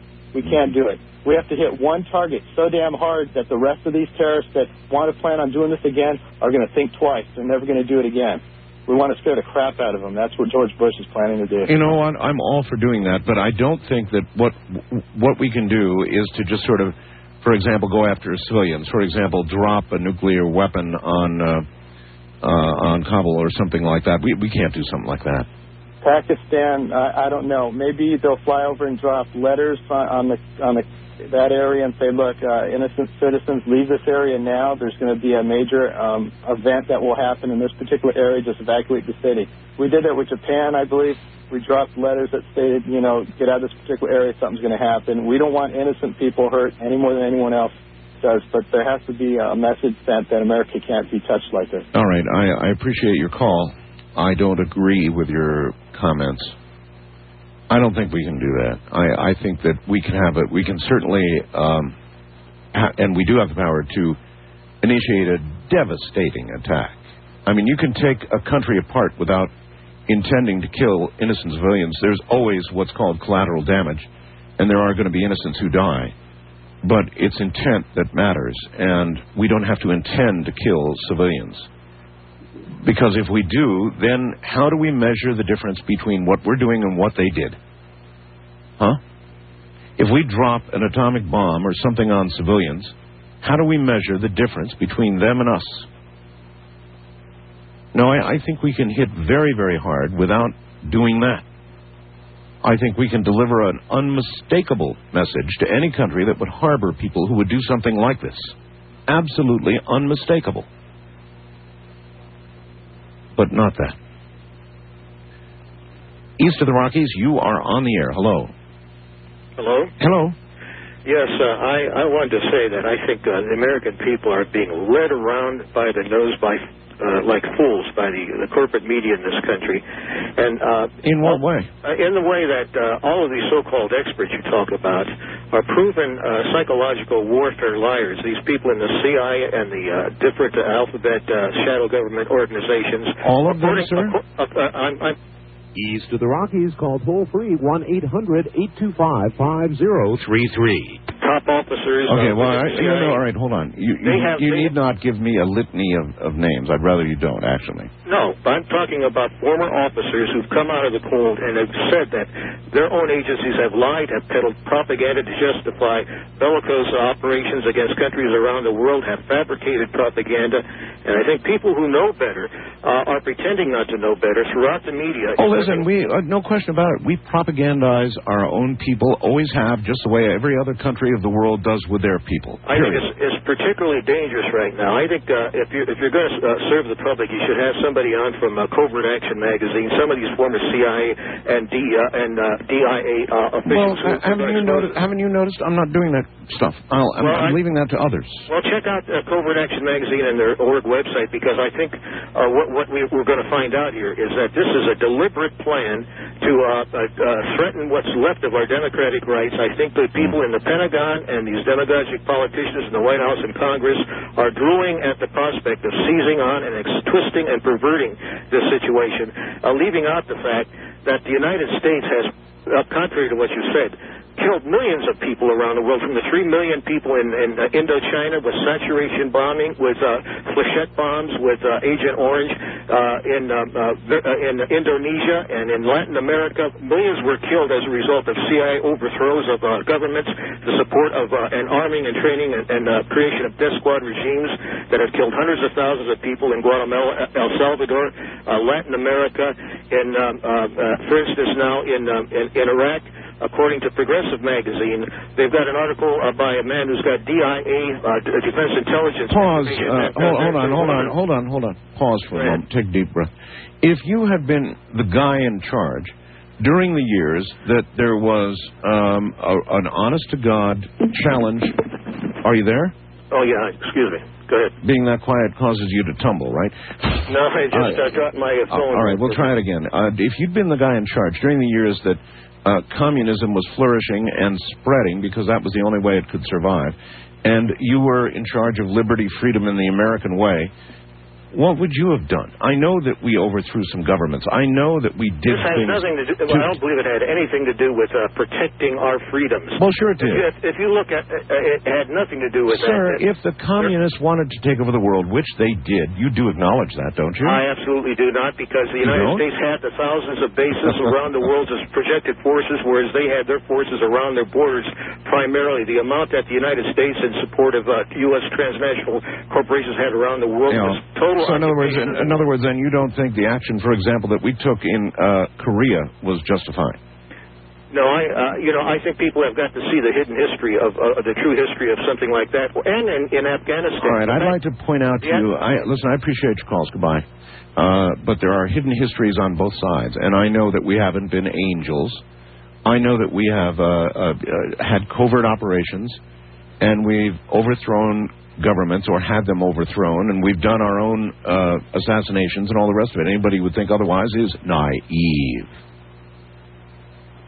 But to suggest we are the evil incarnate, and then probably to go on and suggest that what happened in New York is just punishment for that evil nature and the evil that we have done throughout the world is crazy. Absolutely crazy. We have behaved as we've had to behave internationally. We've been dealing with the Russians and Chinese now and many others who do not wish us well. And we've had to get down there in the trenches and fight with them, and that's not always a pretty thing. And so we have not always acted in a pretty way. But still, as I look at our Constitution, even our corporate nation, see, I'm on your side there. Sure, we're a nation of corporations, so what? We do have something that the rest of the world does not have, by and large. We have these precious freedoms. You and I may certainly agree that they're to some degree threatened by what's going on right now. The rest of it sounds like party line to me. West of the Rockies, you're on the air. Hello. Hello there. Hi. My name's Mary Ellen, and I'm calling from Southeast Oregon. Yes, Mary Ellen. And it's been very conspicuous by its absence.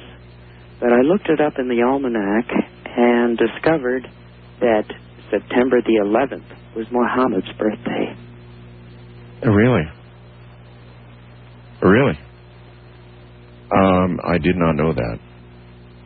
Like I say, it's been conspicuous by its absence. Nobody's mentioned it, huh? Not a soul. Television, radio, nothing. Well, now you have. I had not heard it before. No one's mentioned it to me, so about its conspicuous absence, you're absolutely right. I really appreciate your calling our attention to that. Thank you for taking my call. Very welcome. Thank you for making it. I'm Art Bell from the High Desert. This is Coast to Coast AM.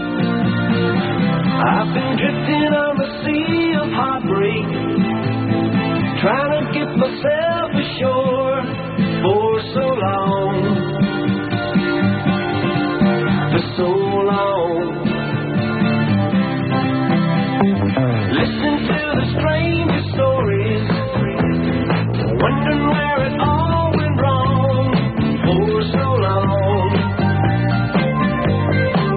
For so long.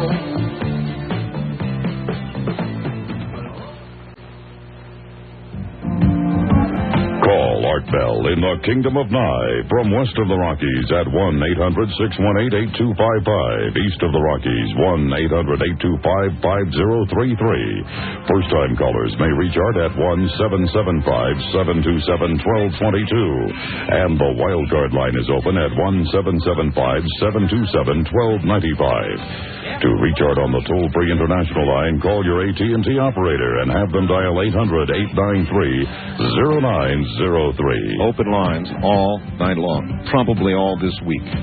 We're not having guests as we normally do. A few words from a few people every now and then, but by and large, all of you out there. I'm going to be the outlet that holds open lines. I'm Art Bell. Stay right where you are. Boy, this topic is kind of like the unexplained itself, isn't it? We've got a photo on the website right now that's a knockout, but the website has essentially been knocked out. You may get through as the morning wears on, or if not, just chuck it in and get to my website tomorrow when we get the service back. We're working hard on that right now. I mean, we really got slammed. So bear with us. There's a photo a lot of people want to see there, an unretouched photograph. Showing an evil face. I mean, it doesn't take somebody explaining to you what it is. It just hits you right in the eye. That's as the plane impacted the building. It's the damnedest thing you ever saw. And I repeat, unretouched. You can check it out for yourself and compare it to the original. Going now to a familiar voice to all of you. More recently than me, it's been a while, Stan Deyo, who was in Australia and then now has repatriated himself. He's back. Stan, welcome. Thank you, Art. It's good to be back. And are you doing better yourself with your back? I am. It's one of those things that comes and goes. It's still with me, Stan, so it's a day-to-day thing, but, you know, I'm dealing with it. Well, I'm certainly glad to hear you back online. It's really kind of sad times to be talking, isn't it? Yes. This fella, Bin Laden, that they're kind of pinning this thing on, back in February of '98, you know, he put a fatwa on. I don't know whether anybody said that yet, but put a religious decree so that like a jihad against the Jews and Crusaders. Which, well, it's essentially like this was an act of war. Essentially, they declared war, and we have not yet. Well, he did this back in '98. I can't understand why he comes out and says, "Oh, he didn't do this." He's told everybody else that works for him or wants to ally themselves with him to go get us. Right. And, Holly and I put together about a 5-part series on nuclear biological threats to the United States, and he featured really high right there in the middle of it. Mm-hmm. In fact, if you can go to our website, we've got a link up there straight to that 5-part series, and just click on the second one about Osama bin Laden, and you can see there's another evil face on that one. Yeah, well, he's got the will, he's got the ability, he's got the resources, he's got the money, and that you could convict somebody of a crime with that much evidence. Just circumstantial. People get convicted many times of murder on circumstantial evidence, and most of it's there. Motive, means, opportunity, it's all there. Well, and even out of his own mouth. I mean, I can't see how people can't see this. I mean, we've been trying to warn people for some time, Actually, I tell you what, I found out something the other day, which is quite interesting. Here in the United States, there is a group that's been formed to fight terrorism and to prepare for terrorism attacks, and it's been operational for some time. And you can see it on their government website. It's www.tswg.gov. And if you want to see some real clout, you go see who sits on that board of directors under Colin Powell and what they do. It's mighty. And well, how do you suppose, Stan, that with all of these organizations and all of our government agencies, we managed not even to get a sufficient whiff of this to act? I don't know that was exactly true. They've caught a lot of other guys, as you know, since... Well, what do you know to be true? Did we have warning of this? Specifically? Well, not specifically, no. I think that they knew something was coming down. They were trying to figure out where it was coming from. But this department that we've got there have caught a lot of others that you just haven't heard about with the biochem stuff. I'm well aware that even our The FBI, for example, has caught many, many people who are on their way to do no good here.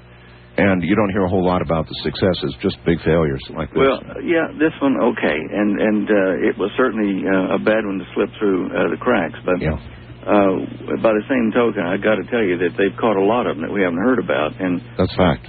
You can't just say everything out in the press about what you caught them doing because you don't want to encourage any copycat. What do you see us doing soon? Well, where we live out here in southern Colorado, for instance, they have put extra guards on everything. Even the military here who've gone to get back on base can't do it if they were off base when the terrorist attack hit.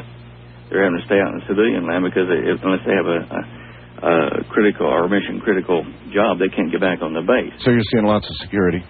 Oh, lots. And there's a whole big, like mustard gas and chemical warfare storage depot south of us about 20 miles with hundreds of buried, mustard gas things and other things they had. Yeah, suppose they'd hit dove a plane into that or one of our nuclear plants or something. Well, it wouldn't be good. It wouldn't be good. And so what I see is probably going to be necessary is a kind of limited form of martial law in some places.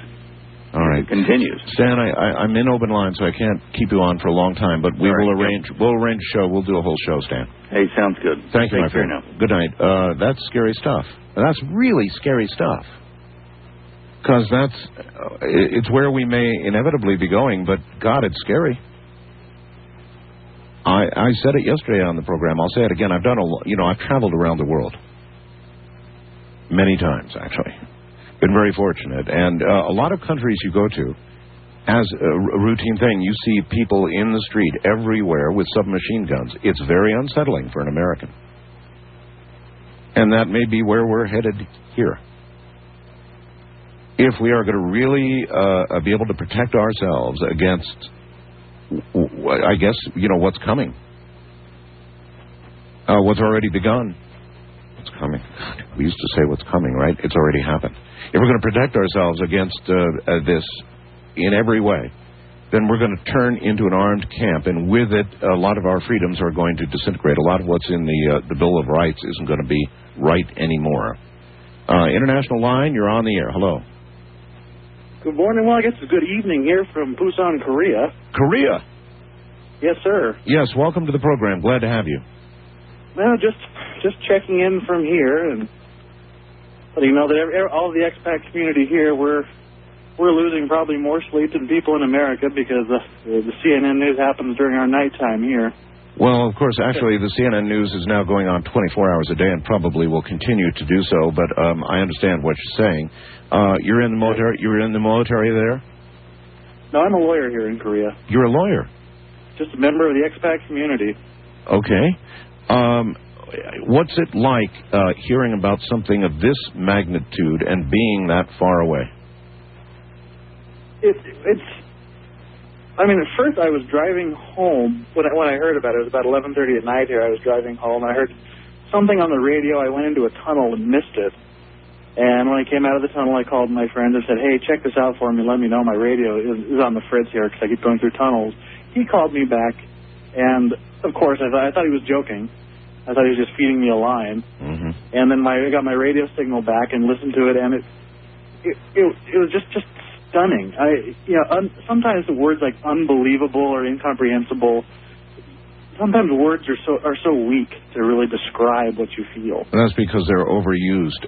It's just that in this case they really, really apply. And then the buildings collapsed as soon as I got home and turned on the TV. What do you say other than my God? There's really nothing else you can say. Well, I'm sure that you've heard some of the people calling in. There are some pretty severe reactions, both to people of Arab nationality and to calls for, virtual carpet bombing, if not nuclear warfare, that kind of thing. And I'm glad there's not a lot of that going on here in Korea. Korea's actually very, very quiet. I don't know if it's something that I'm projecting onto society, but it really seems like the atmosphere here for the past couple of days has been somewhat subdued. Koreans seem to generally be concerned about what our response will be and what effect that response will gather from the rest of the world. The economy is still pretty weak here, and Koreans seem to be generally pretty worried that whatever we do is going to directly affect their economy for the negative. But, I mean, on an individual basis, every Korean I see, I don't even have to know them, but they'll still tell you, how are you? Are you from America? Is your family okay? Are your friends okay? How are everything? But, I mean, there's genuine concern for us expat as an individual, as well as their own interests. I mean, they don't call it the World Trade Center for nothing. It's the center of the world economy. That's right, and I guess I don't have to tell you, I'm sure you've been watching, our economy has been softening and softening anyway, so this, we're all very nervous about when the markets do reopen Friday or Monday or whatever, that maybe having this extra time is good so everybody can digest the fact that it is not the end of the world, and hopefully the economy will not take a gigantic tumble, but it's a worry. It is militarily. The Koreans have really stepped up. The Korean military is on high alert. The U.S. military here is on full alert. Everyone's restricted to base. All passes have been canceled. But they're also just the police presence on the streets here has just doubled, if not tripled. It seems, in my opinion. And well, I mean, the interesting thing is we become so complacent about these things, Art. It's really sad. You lived in Okinawa for a while, so the U.S. Embassy will put out these warden reports if there's any type of a threat that might be coming. That's right. And these, we all got a warden report on it was either the 7th or the 8th, saying there was a credible threat of, a terrorist attack or terrorist threats against American expats in Korea and Japan. We get these every couple of months. So everyone did what we usually do. We go, thanks, stop cluttering up my fax machine, and threw it away. So the reaction you're getting from most Koreans is one of sympathy and concern. Generally, yes. I haven't heard any of the Koreans make any of the comments like, well, America finally gets what it deserves. That'll humble the Americans. I haven't heard one word from that, even from the usual sources of that type of criticism. Well, I really appreciate that heads up. That's very important, and that's the kind of service you can provide for us out there in the rest of the world, and you sure have done that, sir, because a lot of people are suggesting that's exactly what's going on. A lot of, well, you're getting what you deserve. That isn't true. Well, when the first bombing happened in '93, I think there was a lot of that sort of, well, this will wake you up, this will make you think, but this goes so far beyond any bounds of any decency or humanity that you'll notice that not even the regular terrorist groups that always claim responsibility for these things, none of them seem to want to have anything to do with this either.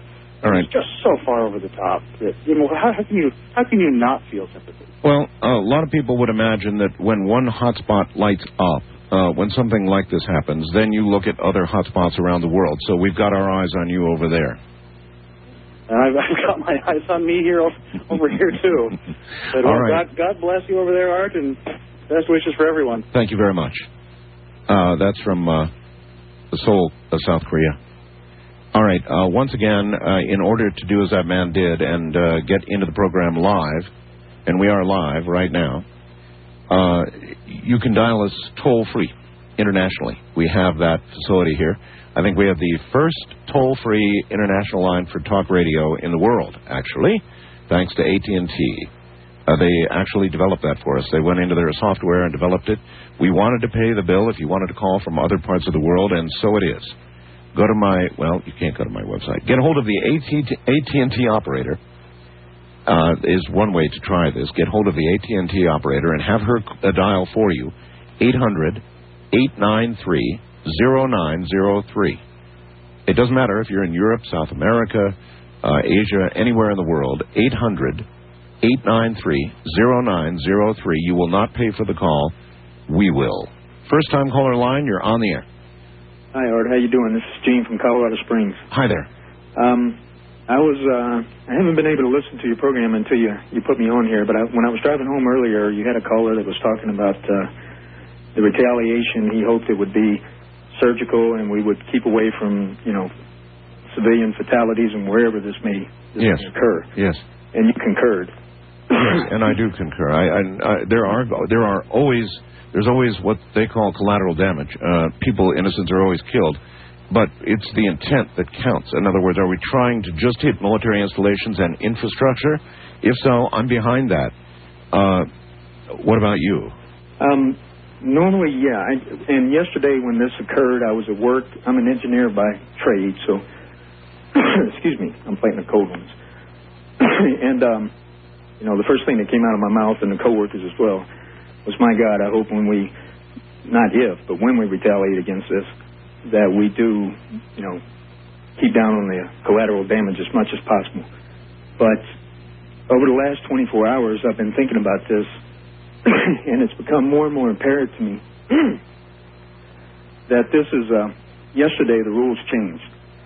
And the policies and the rhetoric, I think, is probably going out the door on this. And what we're looking at here is an act of war, and if we declare war against it, then I think we may have to come to the point very quickly where we decide we have to make a moral decision as a country and as a people, whether we're going to go at this in the way that it truly needs to be going at, or make a token action. If bin Laden and his people did this, then I think we need to kill them. And in order to really kill them, sir, I think it's going to take more than cruise missiles. It's going to take blood and guts Marines on the ground. They're going to have to go in, find him, and take him out. Then after that, I certainly can understand any nation supporting him, harboring him, take out their military ability, take out their infrastructure.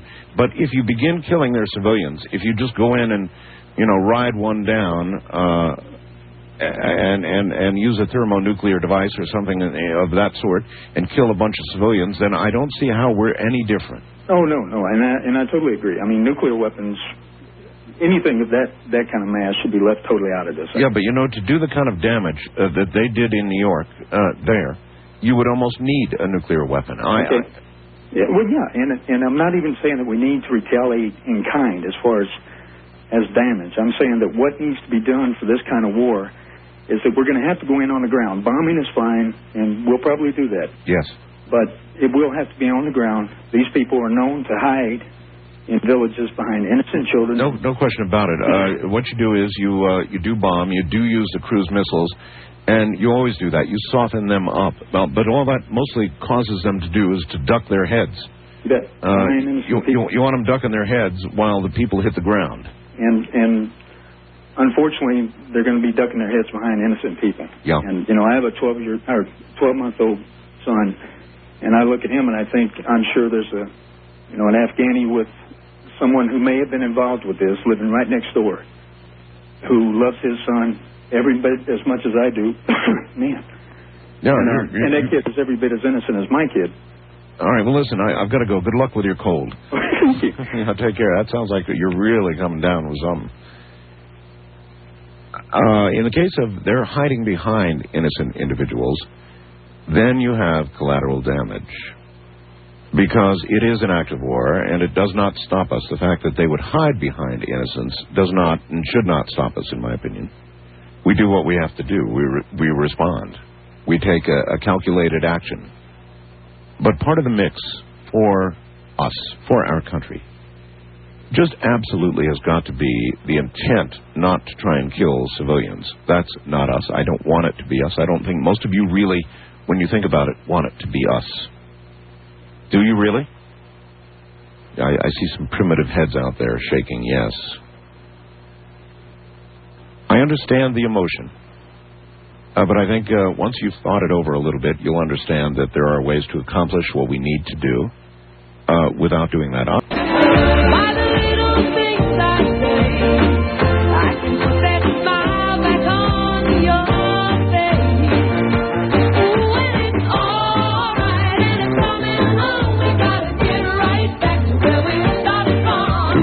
Bell in the Kingdom of Nye. From west of the Rockies, dial 1-800-618-8255. East of the Rockies, 1-800-825-5033. First-time callers may reach Art at 1-775-727-1222. Or use the wildcard line at 1-775-727-1295. To reach Art on the toll-free international line, call your AT&T operator and have them dial 800-893-0903. This is Coast to Coast AM with Art Bell on the Premier Radio Network. It sure is. Getting back to where we started from, Pure D open line talk radio, while everybody else does something else.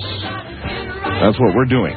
So there you are, and reaching out all the way across the nation and then the Atlantic. I think from Great Britain, you're on the air. Good morning. Where are you calling from? Hello, Art. Well, I'm just outside London in England. Okay. Glad to have you. Welcome. Welcome. Thank you. Yeah, I was just basically a little bit concerned in some ways. I spent some time in Afghanistan. It's just doing a software installation. It was a fairly straightforward thing, but unfortunately I was there at the worst possible time. They'd actually just started. It was the rebel forces, or not rebel, they're actually presidential forces, had started to recapture Kabul. Right. The day after I arrived, the airport itself was bombed. I saw one or two things there. I mean, they had martial law imposed, there was street searches, that sort of thing. You can imagine sort of situation. I was only meant to be there a very short time, and ended up being there for a whole month. But whilst there, the place where I was staying, it was actually a house which was owned by a UK company that was actually responsible for part of what was going on, where with the software installation and so on, we were subcontracted. There was some rocket launchers which were very near where I was actually staying. There was some incoming mortar. And basically the point I'm trying to make is that where I was staying was very near both the UN building and the Red Crescent, which is like Red Cross in Europe and so on. Right. It seemed to me that the outgoing rocket fire was deliberately positioned between the two buildings, trying to encourage some sort of retaliatory action to hopefully, as far as I saw it, they were hoping that it might miss the intended target and hit one of those two buildings. Really? Well, that's pretty horrible. But, you know. Yes, it is horrible, and I think we all understand that terrorists, cowards that they are, and the way they operate, if they're cornered, they're going to put themselves in front of civilians. There's no question about it. So any attack on our part is going to have to take that into account. And while I'm certainly not in favor of targeting civilians, I'm afraid that it's going to be, we're sorry, it's collateral damage, but it's an act of war, like the one perpetrated on us. Well, it's just that things like this have been done deliberately before. I mean, if you think back to Iraq. Well, I don't think your nation, sir, nor my nation would deliberately target civilians. Oh, no, don't get me wrong. I'm not. I'm just sort of pre-warning. This is the sort of things that you can expect. I think I understand that, but I appreciate your point of view. Where do you stand on all of this now, other than what you just said? If you were the guy in charge of answering what has happened in New York, what would you do? Tough question. Yes. I make my living asking. Yes, of course. Well, you have to respond. You have to respond. It's just, I mean, it's horrible to say it, but I would imagine you'd have to do some sort of ground action. Yes. Long distance is great. It's wonderful, but even with the laser-guided missiles, you're not going to get the precision that you need. No. We never seemed to follow through when it came to Saddam Hussein. It went so far, and then everyone retracted.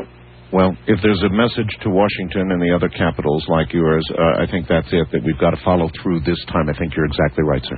Well, there's certainly, I mean, I don't know if you're aware, but in London, everything's now been heightened security. The telecoms is now affected to a small degree. I mean, I'm in a small part of that industry, and I'm hearing that it isn't just Hudson Street, it's Canary Wharf, all of that area is affected. I mean, they're expecting possible similar action in this part of the world as well. Certainly wouldn't surprise me. I really hope you will call us again. Sure. Thank you. Okay, thank you. Take care from Great Britain. Again, that international line is 800-893-0903, wherever you are.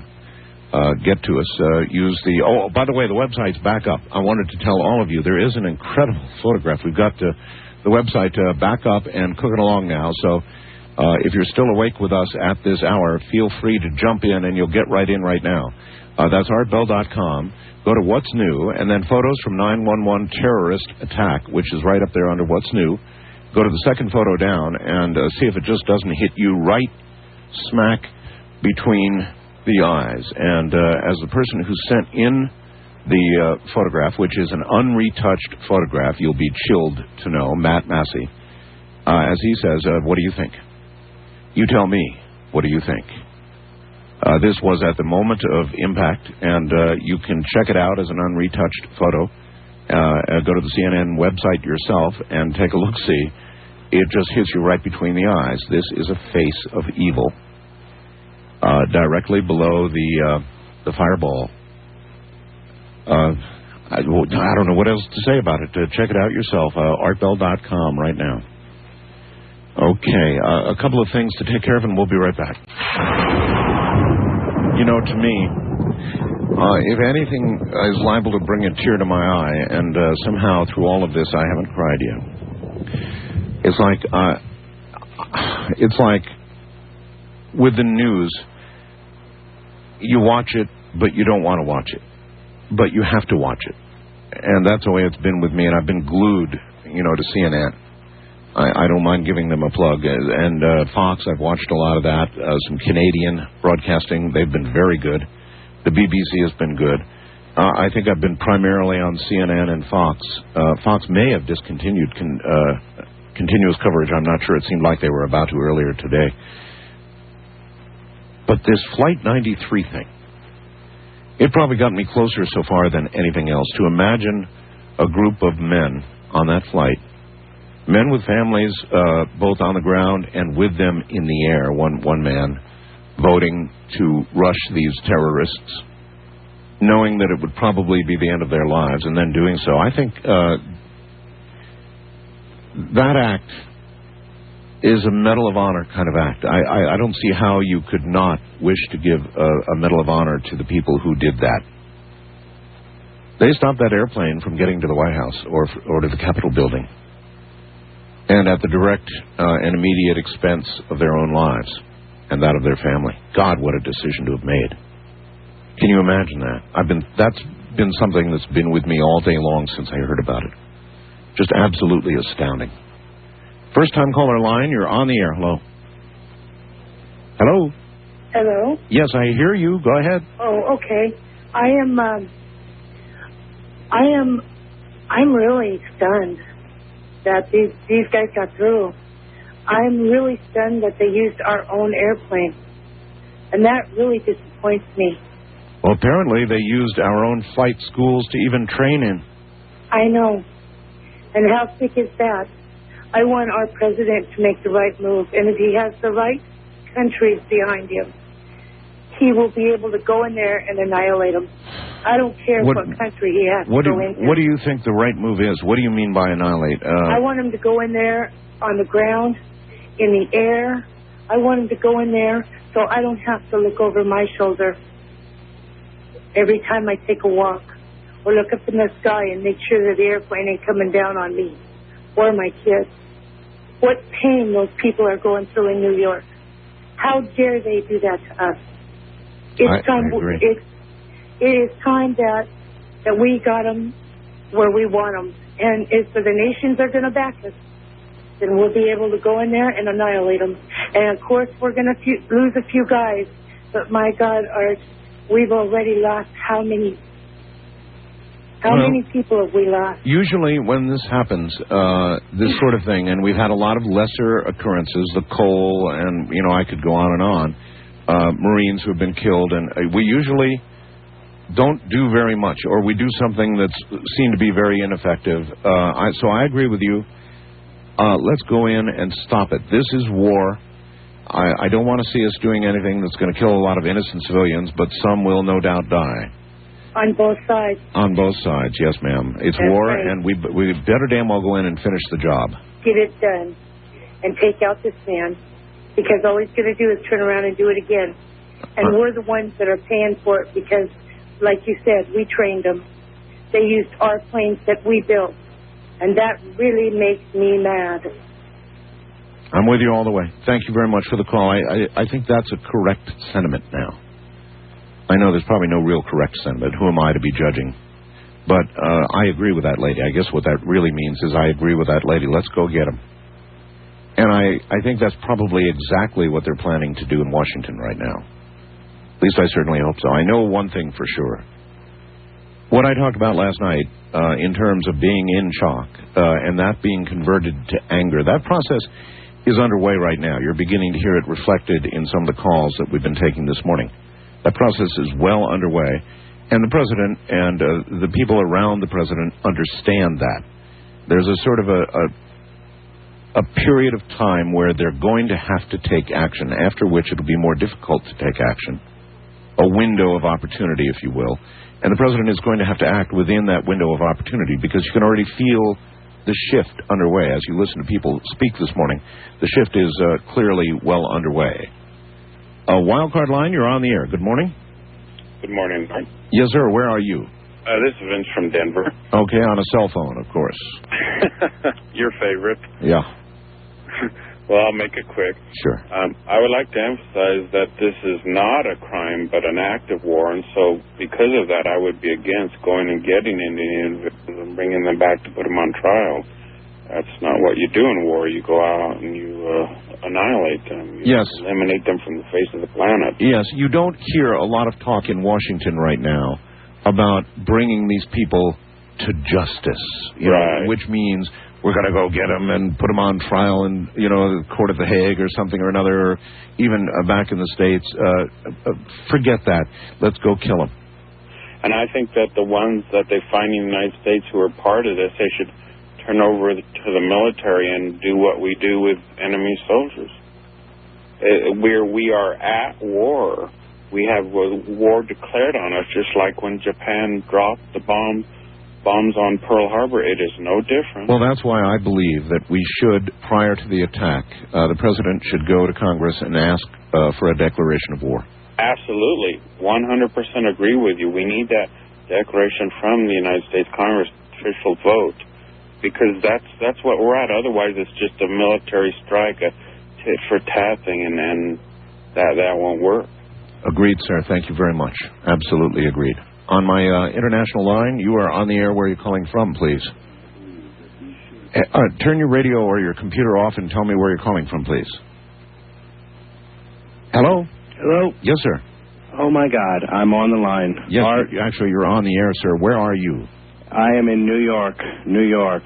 You're in New York, New York? Yes, I am. Art, I want to tell you, first off, it is a privilege to finally speak with you. Oh, thank you. I got to tell you, I'm looking at your pictures on the website, and the WTC 2 series that is on your webpage. If you look at the second series of photographs that were sent in, the second picture where the plane is going into the World Trade Tower, there looks to me, I'm looking at it right now, looks to me like another face of another devil or evil spirit or whatever you want to call it. I'm just calling to tell you that, first off. Second off, I cannot believe that this has finally happened. The United States, I think this is going to be the beginning of the war of good versus evil in the world. Finally, the people of good are going to align against the evil forces, and finally, we may have a resolution to good and evil on this planet. Well, I don't know if it's going to be that wide sweeping, but I think this particular evil is about to be snuffed out. Well, you mentioned earlier, as I've listened to the phone calls, that you, on the one hand, you feel that the United States needs to take a broad sweep at the evil forces. On the other hand, you're saying, well, collateral damage, yes, innocent people are going to be killed, but at the same time, you know, what are we going to do? I mean, innocent people are going to be killed regardless of what we do. Yes, but it should not be our intent in the response that we have to kill innocent civilians. That's all I've been saying. It should not be it should not be central to our intent. Central to their intent in what they did to us was to kill as many innocent civilians as possible. We don't need to do that. Right, I agree. That should not be the intent. Obviously, any God-fearing people on this planet is going to assume that that is not the intent. However, this is war, and this is war. Yes.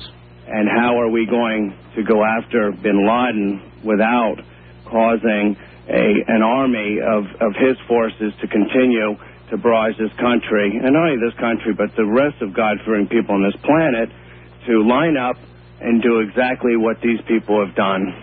You know, what is your, since you're in the city, what is your sense of how the city's doing now? Art, it is, I've been down to as close as I can get. Art, I got to tell you, you mentioned that you have not shed a tear. It's hard not to. I haven't shed a tear, but it's emotional. People are walking around. They're shell shocked. I can't believe walking down. For 20 years I've been in the city. I've never been able to reach you on the show. As interesting as your shows are on UFOs and out-of-bodies and shadow people and vampires and Bigfoot, you know the history of your show. To finally get through, and finally, Art, I got to tell you, the city is we're shocked. Just go down there and see the buildings. They're not there. They're not there. I know. Listen, I appreciate your call. I saw exactly what you're describing. One of the reporters from Fox got escorted in, just very nearly ground zero. And they took video of blocks in either direction. And it was unblanking believable. It was just not, it was surreal. The damage was so comprehensive, so awful. It was absolutely surreal. God, it was incredible. That almost brought me there. This whole thing over the voting in the aircraft to do what those very, very, very brave, patriotic Americans did in that aircraft, that got me pretty close. I tend to internalize things, and I don't cry very frequently about anything. On my international line, you're on the air. Hello. Well, we lost you. That's too bad. East of the Rockies, you're on the air. Hello. Hi, Art. Hello. Okay, this is Sarah from Houston. Hi, Sarah. I'm actually part Arab American. I'm part Syrian. Okay. And I was just looking at some pictures on my wall, and actually I'm half Syrian, half Mexican. And the funny part is that one of the first callers from, I think it was Yuba City, yes, said for them to look like Mexicans. I'm looking at pictures of my cousins and stuff like that, and one of my Mexican cousins, she looks so much more Arab than I do. And she's pure Mexican. And I'm just like, you know, it's like, you know, you can't just do that. Most people can't even tell the difference between an Indian and a Pakistani, and then you're going to just throw them all up in the same category. And for every, like, let's say 10 to 50 Muslims out there, yes, only one of them are going to be the terrorists. You know, I just can't I believe know that. You know it. Actually, the numbers are probably much bigger than that. But there's a base thing, right, hon, in everybody's brains, sort of a reactive lynch mob kind of mentality that's not going to delineate. Listen, I've got a break. You want to hold on for a sec? Yes, please. All right, stay right where you are, please. I understand your dilemma. Believe me, I understand your dilemma. From the high desert, this is Coast to Coast AM.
in the Kingdom of Nye. From west of the Rockies at 1-800-618-8255. East of the Rockies, 1-800-825-5033. First-time callers may reach Art at 1-775-727-1222. And the wildcard line is open at 1-775-727-1295. To reach Art on the toll-free international line, call your AT&T operator and have them dial 800-893-0903. This is Coast to Coast AM with Art Bell from the Kingdom of Nye. It is hard to watch the news, isn't it? Hard not to watch the news. I've been glued to it like everybody else. We'll get back to the young lady, I think, down in Texas in just a moment. Stay right there. All right, back to the very patient young lady in Texas. You're back on the air again, huh? Thank you for holding. Actually, what I was thinking about is, like, I have class in about 5 hours, and going up to school, and I'm actually supposed to go pick up one of my friends before going to school because she's Saudi, and she does wear the head covering. Mm-hmm. And she called me earlier, and she had already been threatened at school. Oh, brother. And I actually offered, even though, see, what I was talking about earlier about, like, how my cousins that are Syrian, I have family that's in Syria and Lebanon, and they look nothing like a typical Arab. They're really light-skinned. Most people think I'm Eastern European, okay? But most of my Mexican family look very Arab. They have the straight hair and the eyes and everything else. They look very Arab. That's what I'm saying. You can't just, look at them and try to attack people because, even if it's a natural urge, because I know that I thought the same way. I was like, can we just bomb them, please? Yeah. But then I remember seeing that thing on CNN a couple of weeks ago about Afghanistan. One day, humanity may outgrow this. I guess that day is not today, so you're going to have to be careful. Well, actually, I offered to wear the head covering, too. And just so that way she wouldn't be alone, as the way she would feel alone. I offered to do it, and I agree with you about Flight 93. And the other people who just definitely deserve everybody's prayers and thanks and everything are the firefighters and the rescue workers and everything else. Absolutely. Because no matter if they're bloody, if they're hurt, whatever, they will go back in there, and that's their job. There are going to be a lot of people that deserve the Medal of Honor, in my opinion. And Flight 93, definitely. Obviously, the people on the ground. Lots of heroics to go around in all of this. Thank you for the call. Thank you. Take care. All right, let's go quickly to our international line. You are on the air. Where are you calling from, please? I'm calling from Australia, Art. How are you? Just fine, sir. I would like to give my condolences to the American people. This is a horrible thing that's happened. It's unimaginable, except that you're absolutely inundated with it. It's, as I said, it's hard to watch the news, but it's equally hard not to watch it. It's something you're glued to. It's absolutely unbelievable. I can assure you that the whole country is stunned, because we've also got 85 Australians, unfortunately, that are missing. 85 Australians that were in the Twin Towers? Yeah, some in the Twin Towers, but we know that a few of them were on those planes that actually crashed into the Pentagon and also the Twin Towers. They were tourists. Is the news covering it wall to wall in Australia? Yes, we've got CNN and all the other channels, satellite, the whole works, and it's absolutely wall to wall. I mean, look, I took a day off and I was watching it all night, to be honest. Oh, that's right. Everything's upside down. No pun intended. Yeah, that's exactly right. But it's unbelievable. I was watching that plane going to the side of that building, and I thought, this has to be some sort of special effect. Yeah, looks like a movie, right? Yeah, and also too, I went down to the American consulate, and you should see it, Art. It's a sea of flowers. Is it really? Down there, it's a sea of flowers. Your American ambassador, he was outside today. There were hundreds of people there, basically trying to express their grief, and also at the same time, he was shaking hands with everybody. The Australian Post Office all over the country have got books now where people can go in there and sign it and give messages that will be sent to the consulate, and that will be forwarded on to the United States. toys outside, the blood banks. There's people right around the corner offering to give blood to our American cousins because we're pretty close to you guys. And it's like our Prime Minister said, an attack on the United States is an attack on Australia. Well, believe me, for America, I thank all of you for your support, and I think Americans are feeling the support and feeling pretty good about it. It's nice for a change. Well, our Prime Minister came on the news and he said that basically if America decides to take action and they need troops, then our troops will be committed along with yours. Well, I think to do the job, we are going to need troops, period. I think that they can't just go push the button on a bunch of cruise missiles this time. It's going to have to be that probably followed by people on the ground to get the job done. Well, it's like the Prime Minister said. Our American cousins needn't feel alarmed because, the rest of the Western world are with them. We certainly appreciate your support, sir. Thank you. No problem. Take care. That's all the way from Australia. And here's kind of a special call. This is Mark. Mark is a pilot. Mark, what kind of jets do you drive? I'm a co-pilot for a major airline on a Boeing 737. Yes, sir. Glad to have you. Have several questions for you, but if you have something, you go first.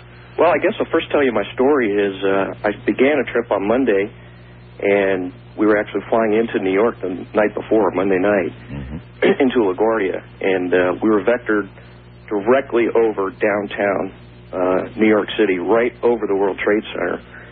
And the thought actually crossed my mind that, wow, it would be really easy for someone to crash into the city from up here. Did you really think about that? It really crossed my mind.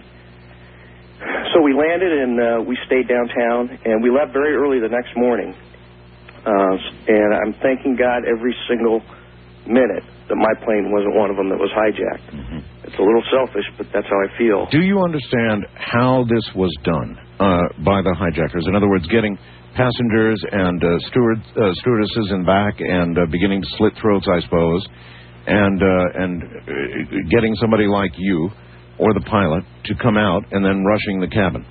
Well, the first thing we're trained to do is, in a hijacking situation, if we know about it, is to never leave the cockpit. Someone has to fly the airplane. Unless you just think it's a disturbance going on that would require one of you at least to go back. Well, that's, with an unruly customer, that's like the last resort. If we have to leave the cockpit, then there's big problems.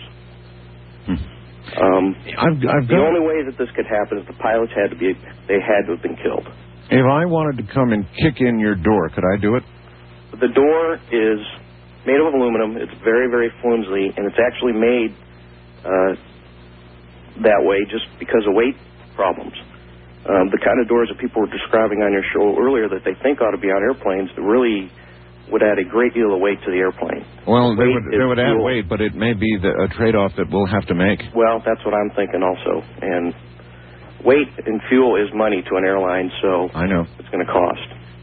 There was something discussed on almost all the channels earlier that I would like to ask you about, and that is that between the first airplane impacting one of the towers and the second airplane, there was about 18 minutes in which air traffic controllers on the ground simply sat back in horror, knowing exactly what was happening, and apparently couldn't do anything. There's nothing you can do short of shooting it down. The person can drive an airplane anywhere if they're in control of it.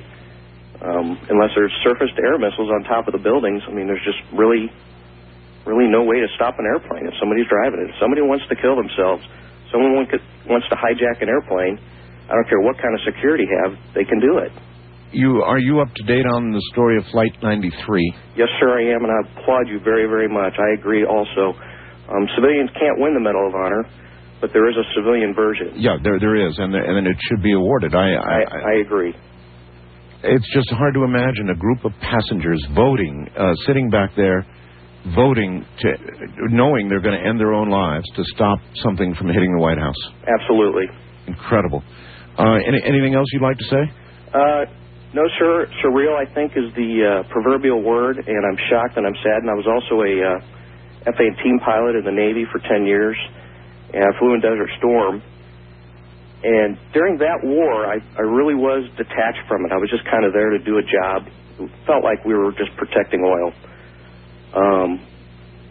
This time I feel true anger. They really hurt us this time. No, they did. What do you hear about the possibility of getting back in the air again? What's the latest? I understand tomorrow, or I guess it's this morning, tonight, flights are going to start up again. Our airline is not flying tomorrow. They said a limited basis, and what I heard was that those that were en route to some destination will be allowed to proceed and finish the flight. Are they going to go beyond that and begin to allow some routes to just plain open? I'm assuming tomorrow is just going to be a repositioning of airplanes. Airplanes have to be in position to operate a flight schedule. Mm-hmm. So that's probably what's going to happen tomorrow, and I'm guessing maybe by the weekend a full flight schedule. All right. I sure appreciate your call. Thank you. Yes, sir. I applaud you. Take care. You know, I think they're going to have to put better doors there, obviously. Because, as I tried to say earlier, I know they're going to stop. There are no more knives on aircraft and so forth. But when you consider that prisoners make shanks and stab people, there's always a way. I mean, if you're willing to sacrifice your life for a cause, no matter how perverted from our point of view that might be, your odds of success are probably about 3 out of 4. And that's too good. So there has to be a way to stop it. And maybe the only way is an impenetrable door. I don't know. A wildcard line, you're on the air. Hello. Good morning, Art. Good morning. Well, I don't know if this is going to be relevant to what has been happening, all the terrorism that we've been having here in the States, but I'm here in Dallas, and my name is Vicki, and earlier I was watching the news on Fox, and the local news came on and said that a plane had crashed in the Yucatan Peninsula. That is correct. It is a 2-engine plane, I think, that went down. Well, most of those that were on there that were Americans. Right.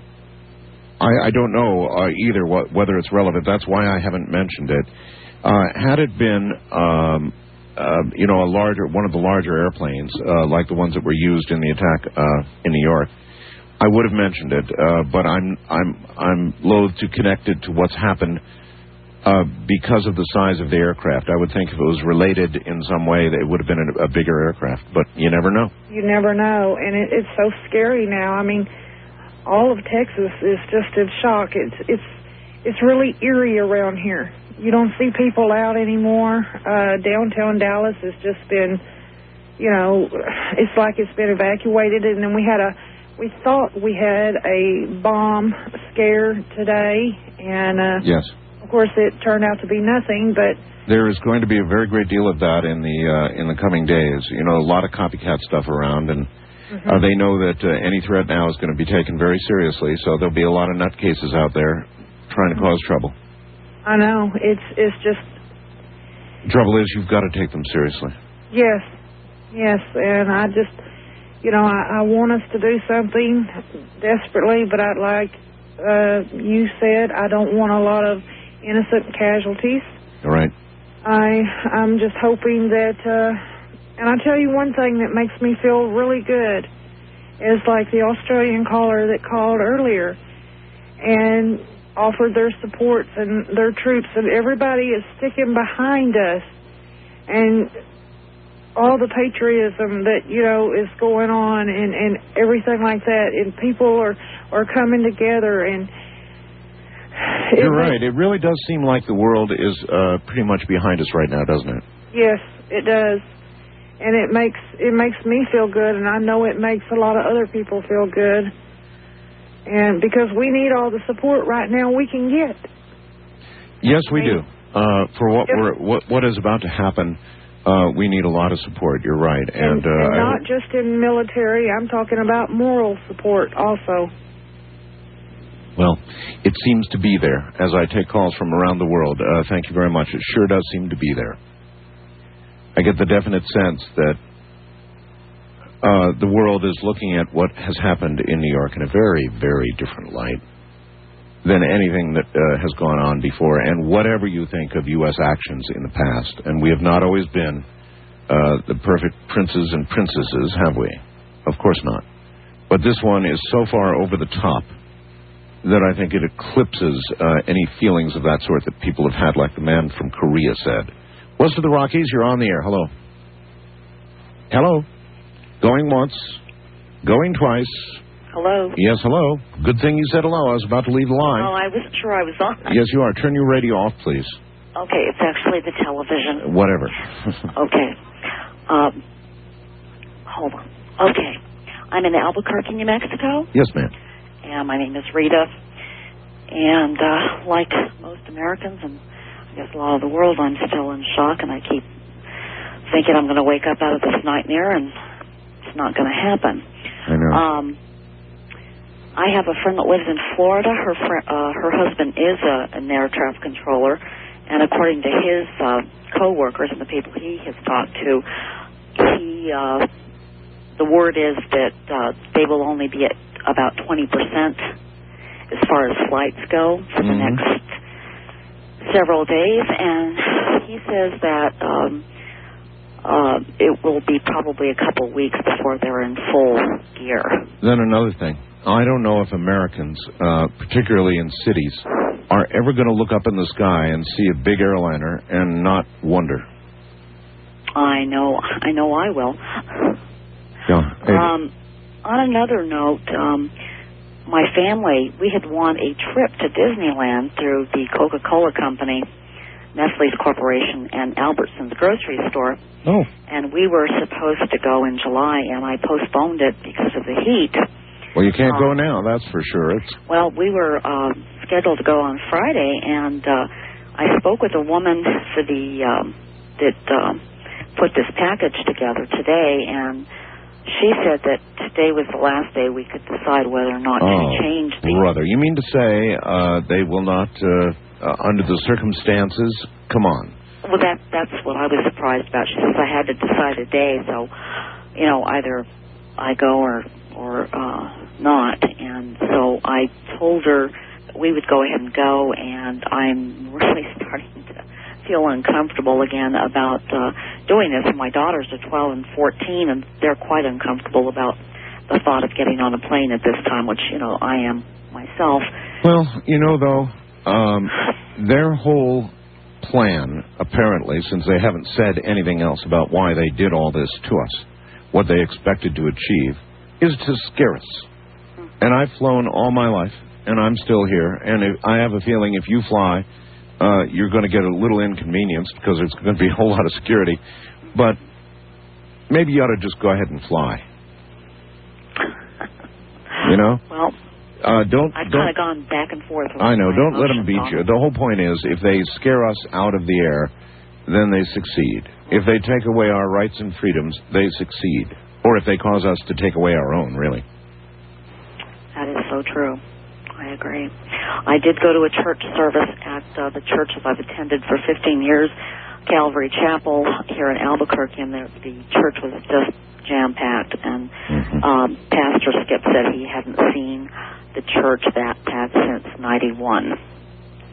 Well, people need and want something to turn to in a moment where it seems there are no other answers, and so the church is an obvious place. And with as many people that were there when the service let out, normally you can hear, elevated voices and people chit-chatting and, having a good time, and there was very little chatter with all the people that were there. Instead, there's quiet, right? Yes, it was very...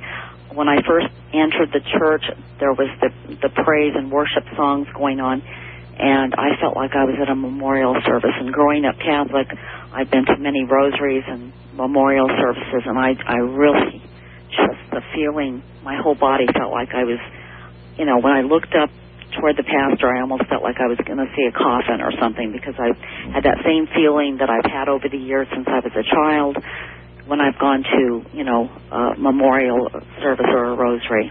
There's a profound change. We're never going to be quite the same. No. We're going to, I hope, still be the home of the, home of the brave and the free and all the rest of it. But something has profoundly changed. That's just the way it is. Listen, I got to run. Thank you very much. All right. Thank you very much, and have a good morning. I'm Art Bell, and this is Coast to Coast AM. This week, in continuous coverage of you. Good night.